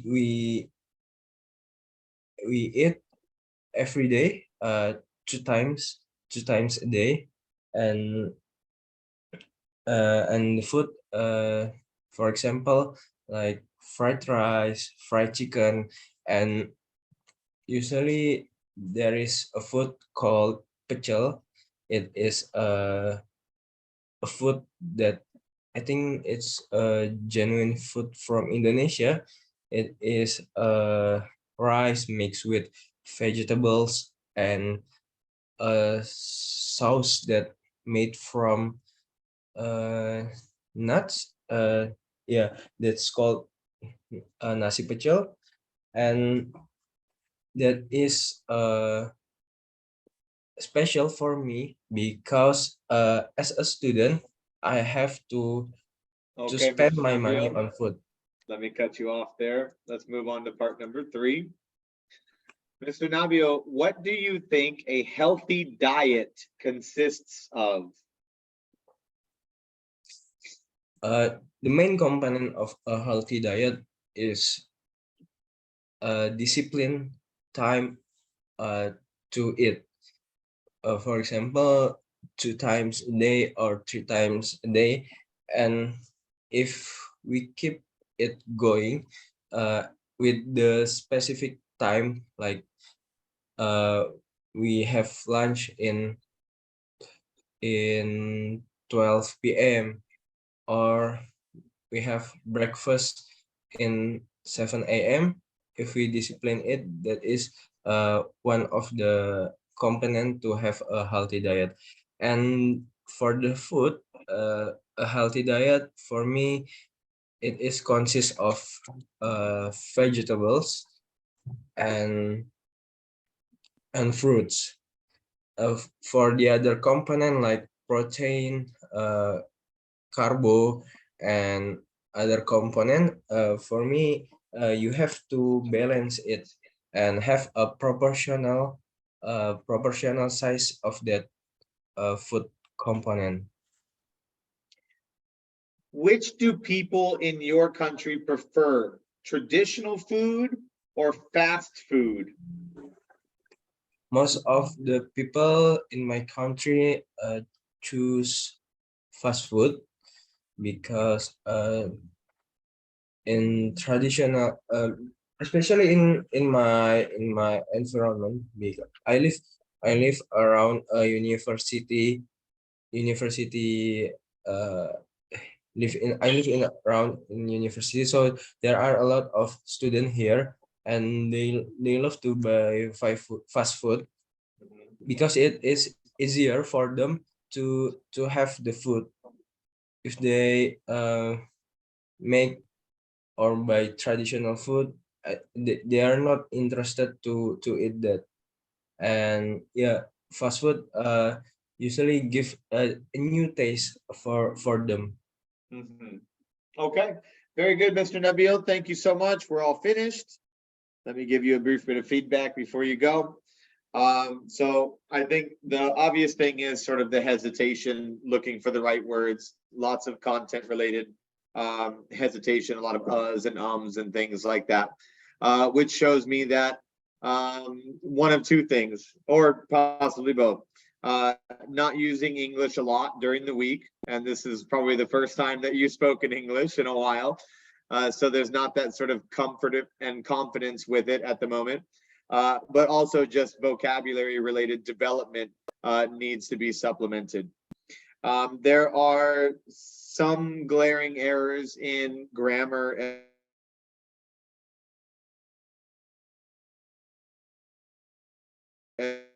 as well.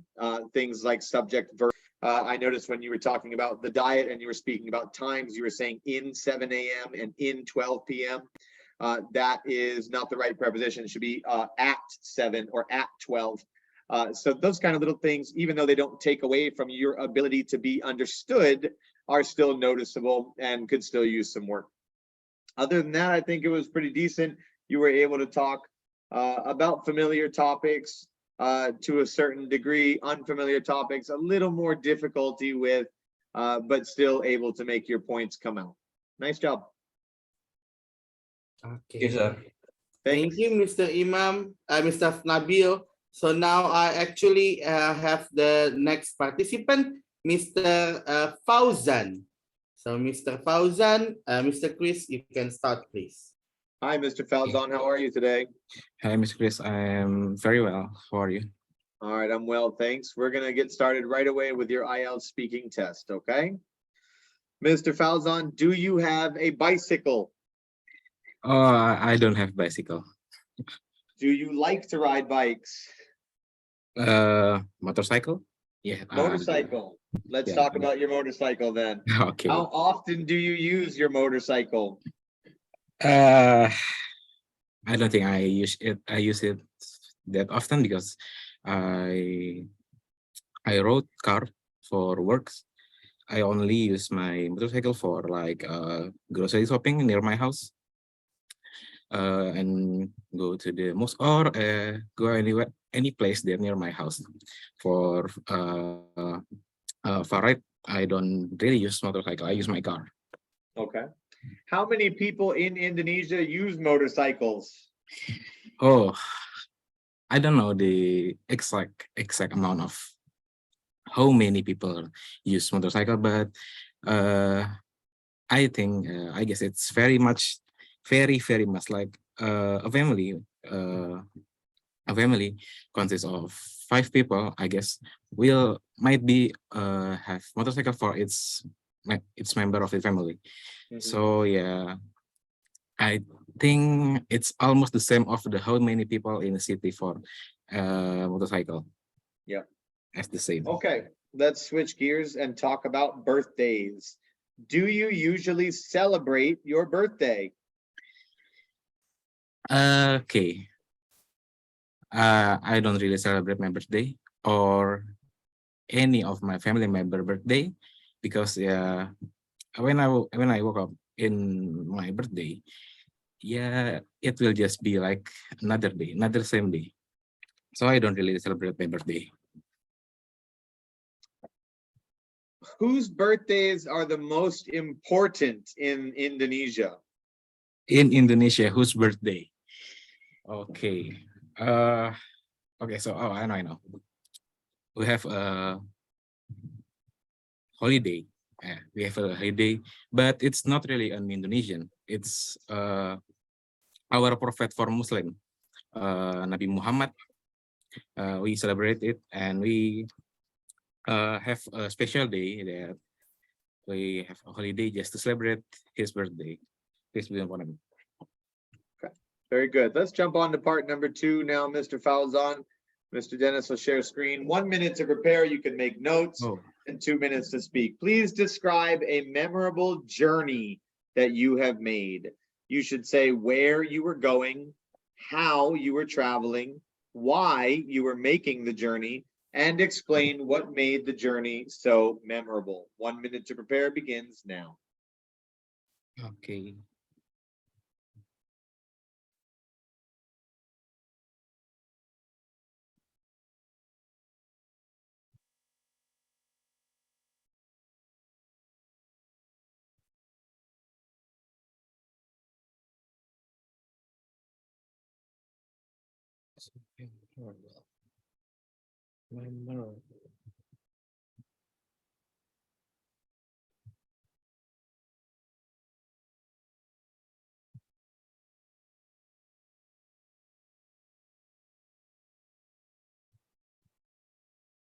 Yeah, I'm ready, sir. Can I talk right now?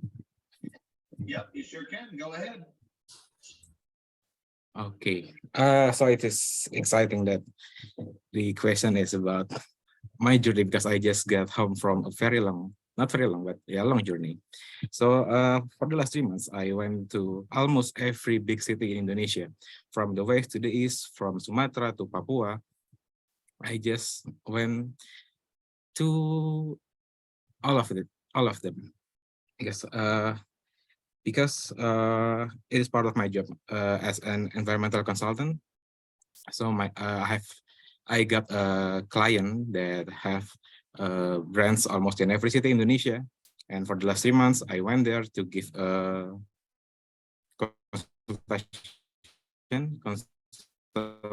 consultation for them.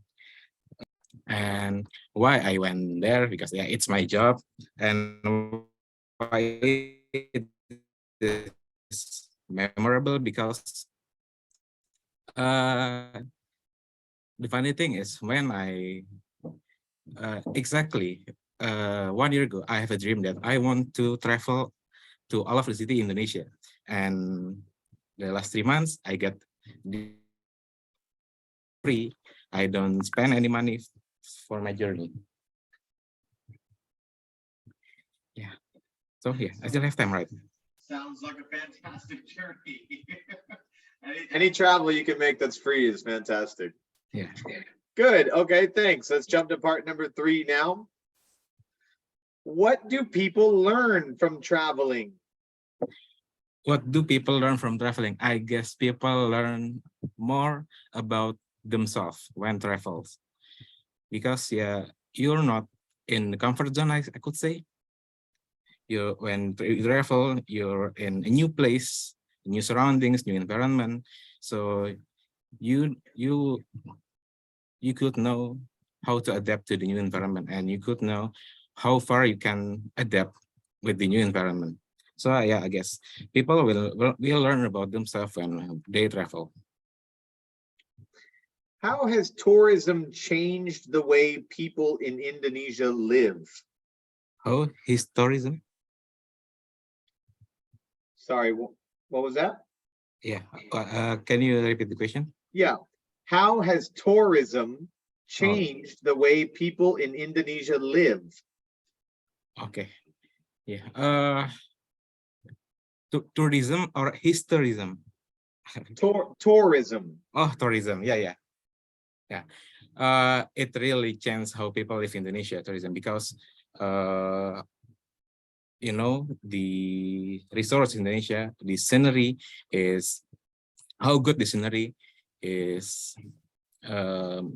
I guess what the words, the source of income for many people in Indonesia. So yeah, how to maximize the opportunity given by the God to maximize the resource in Indonesia for tourism will really change how people live in Indonesia. Okay, we're all finished, Mr. Falzon. Thank you so very much.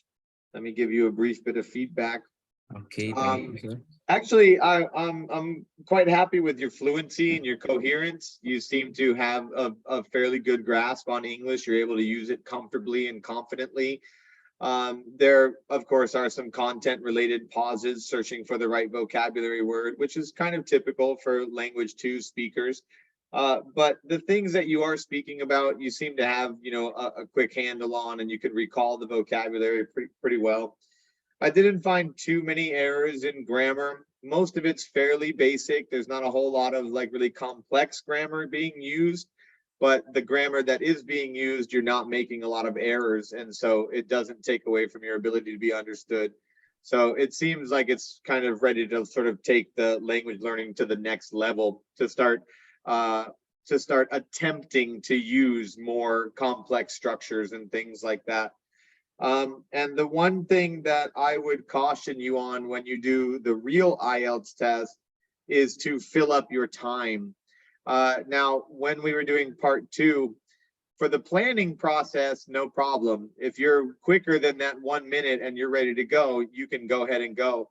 But for the 2 minutes that you have to speak, I would recommend that you fill up that 2 minutes. Okay. You're expressing to the assessor, this is how I can use English. So you're giving a demonstration. So not necessarily that you want to say what you don't need to say, but just being able to kind of expand on things or provide examples or, your own personal experiences and viewpoints would be something that I think would be helpful.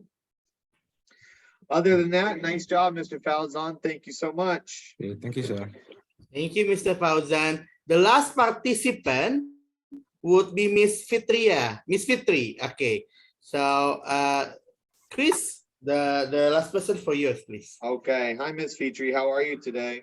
Hi, good morning, Chris. I'm good, thank you. How are you? Good. I'm well. Thanks for asking. Thank you. Okay, this is your IELTS speaking test, and let's jump right into it. Tell me, how often do you play sports or do exercise?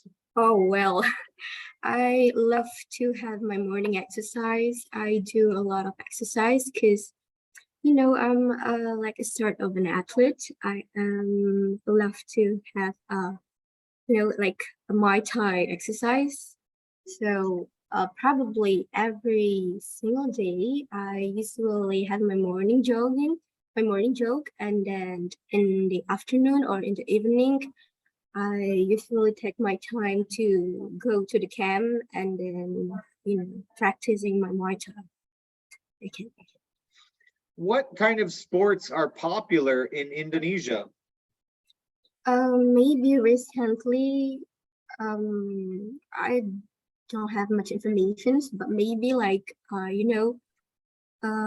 women are like having a pound fit, like aerobic, such so like. Sure. Do you prefer to play sports or do you prefer to watch them? I prefer to play sport, of course.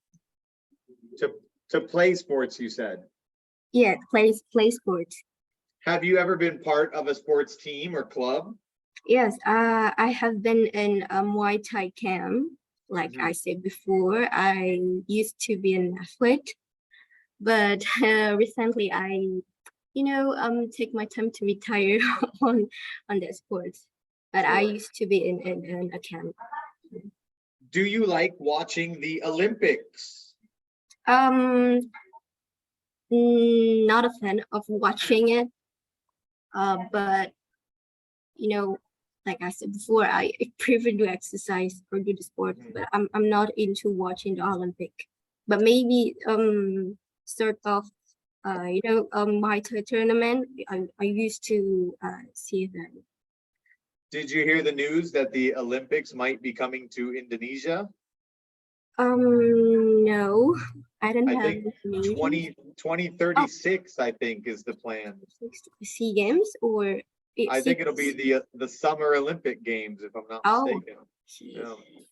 Yeah. Okay, very good. Let's jump on to part number 2.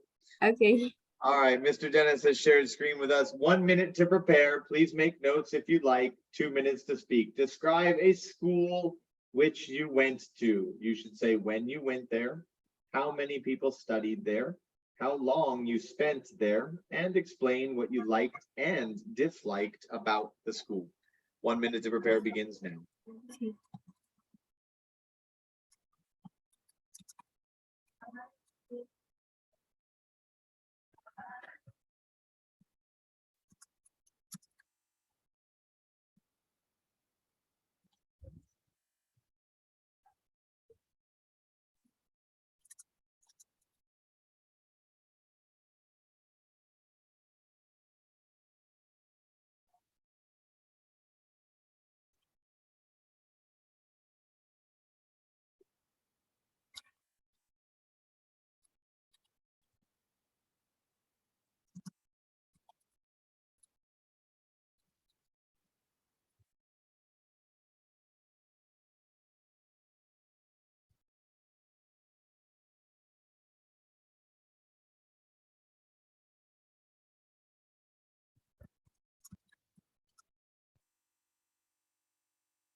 Okay, Ms. Fitri, let's begin. Right. I spent my 3 years in five senior high school, and it's located in Pondok Gede. It's in East Jakarta, and I applied in there I played there in 2012, and I graduated from there in 2015. And maybe there are approximately 300 students there. And what I really liked from that school is the experiences and having so much fun. I had a great conversations with my friends there, and a good environment. It had a great teacher, and it had so much extracurricular, and I applied as traditional dancer in there. And then what I really doesn't like from that school, there's no much thing. Maybe I spent my 3 years full of joyful moment and experiences. So yeah, that's all. So I applied in 5 senior high school in Jakarta. And for your information, Fauzan is one of my friends in senior high school too. So it's probably a great, meeting in this room. It's like that. Sounds Thank like they you. had a good English program there. Yeah. Okay, very good. Thank you. Let's move on to part number 3. Tell me, how has education changed in Indonesia over the last 10 years? So maybe in the last 10 years, so much changes in education system in Indonesia, probably because there was a change in the ministry too. So maybe there was huge changes in the system. Like when I was in school, when I was in senior high school, probably we knew there are two classes. We call it IPS and IPA, or stands for science and social class. And we are familiar with national, what we call it, national like examinations, okay. But recently,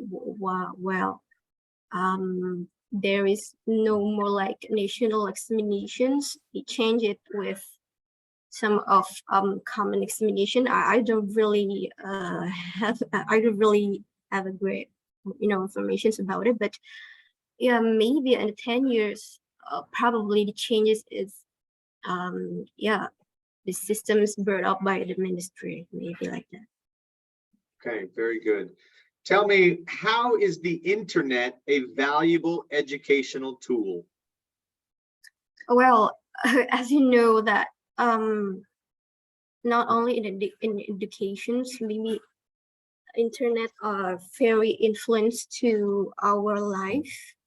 When you are trying to find probably literature or research and all, they use the internet, or they serve in the internet information, the kind of information. So maybe it's takes so much influence to the educations. Wonderful. Okay, thank you so much, Ms. Petrie. We're all finished. Let me give you a little bit of feedback. Actually, not a whole lot of negative that I want to touch on. Pretty easy to have a conversation with you, pretty easy to understand you, and you're making your points well. You're fairly fluent. There's some uhs and ums there, but nothing that really detracts from the point or takes away from your ability to be understood. Some minor grammar and mechanical issues, things like the difference between single and plural, some past and present issues, and some subject verb agreement. I heard you say I doesn't like, for example, where it would be I don't like, obviously. But those things just need a little bit of some work in the classroom. But again, for the last like 3 or 4 candidates here, it's been sort of a very sort of like elementary basic level of grammar that's being employed, not a lot of attempting of like complex structures. And so you have a good grasp on this level. Time to kind of move it to the next level, I think. Nice job. Thank you so much. Yeah, my pleasure. Thank you very much, Mr. Chris, for such to spare your time with us. Before we finish, can everyone turn your camera on, so we're gonna take a group picture for this mid test. Okay. All right. So Miss Ditya, Miss Dina, Mr. Nabil, if you can turn your camera on, that will be great. Okay. 3, 2, 1. Thank you very much. Thank you, Mr. Chris. You may leave the room, but the other participants, I just want to give one more announcement. You may leave earlier, sir. Bye-bye. Thank you. Okay. So for the other IELTS participants, actually tomorrow, as I said, that we used to have the final test with Miss Tracy, but I'm worried because you just had the test today, and I'm worried that you are like too much pressure for you. And also Miss Tracy unfortunately cannot do the test by tomorrow. So the test will be postponed until 11th of December. So tomorrow we are going to study about IELTS writing task 1. So in the group later on, I'm gonna have some warmer with you. I'm gonna send some IELTS writing task 1 assignment, and I wanna see how do you write that. And we're gonna discuss about IELTS writing task 1 by tomorrow. So if you join our class tomorrow, we're gonna discuss our IELTS writing task 1 tomorrow. And I said the speaking final test will be postponed until 11th of December. So that's about the announcement. Thank you very much for your time and have a great day. Assalamualaikum warahmatullahi wabarakatuh. Bye-bye. Thank you, Mr. Dennis. Thank you, everyone.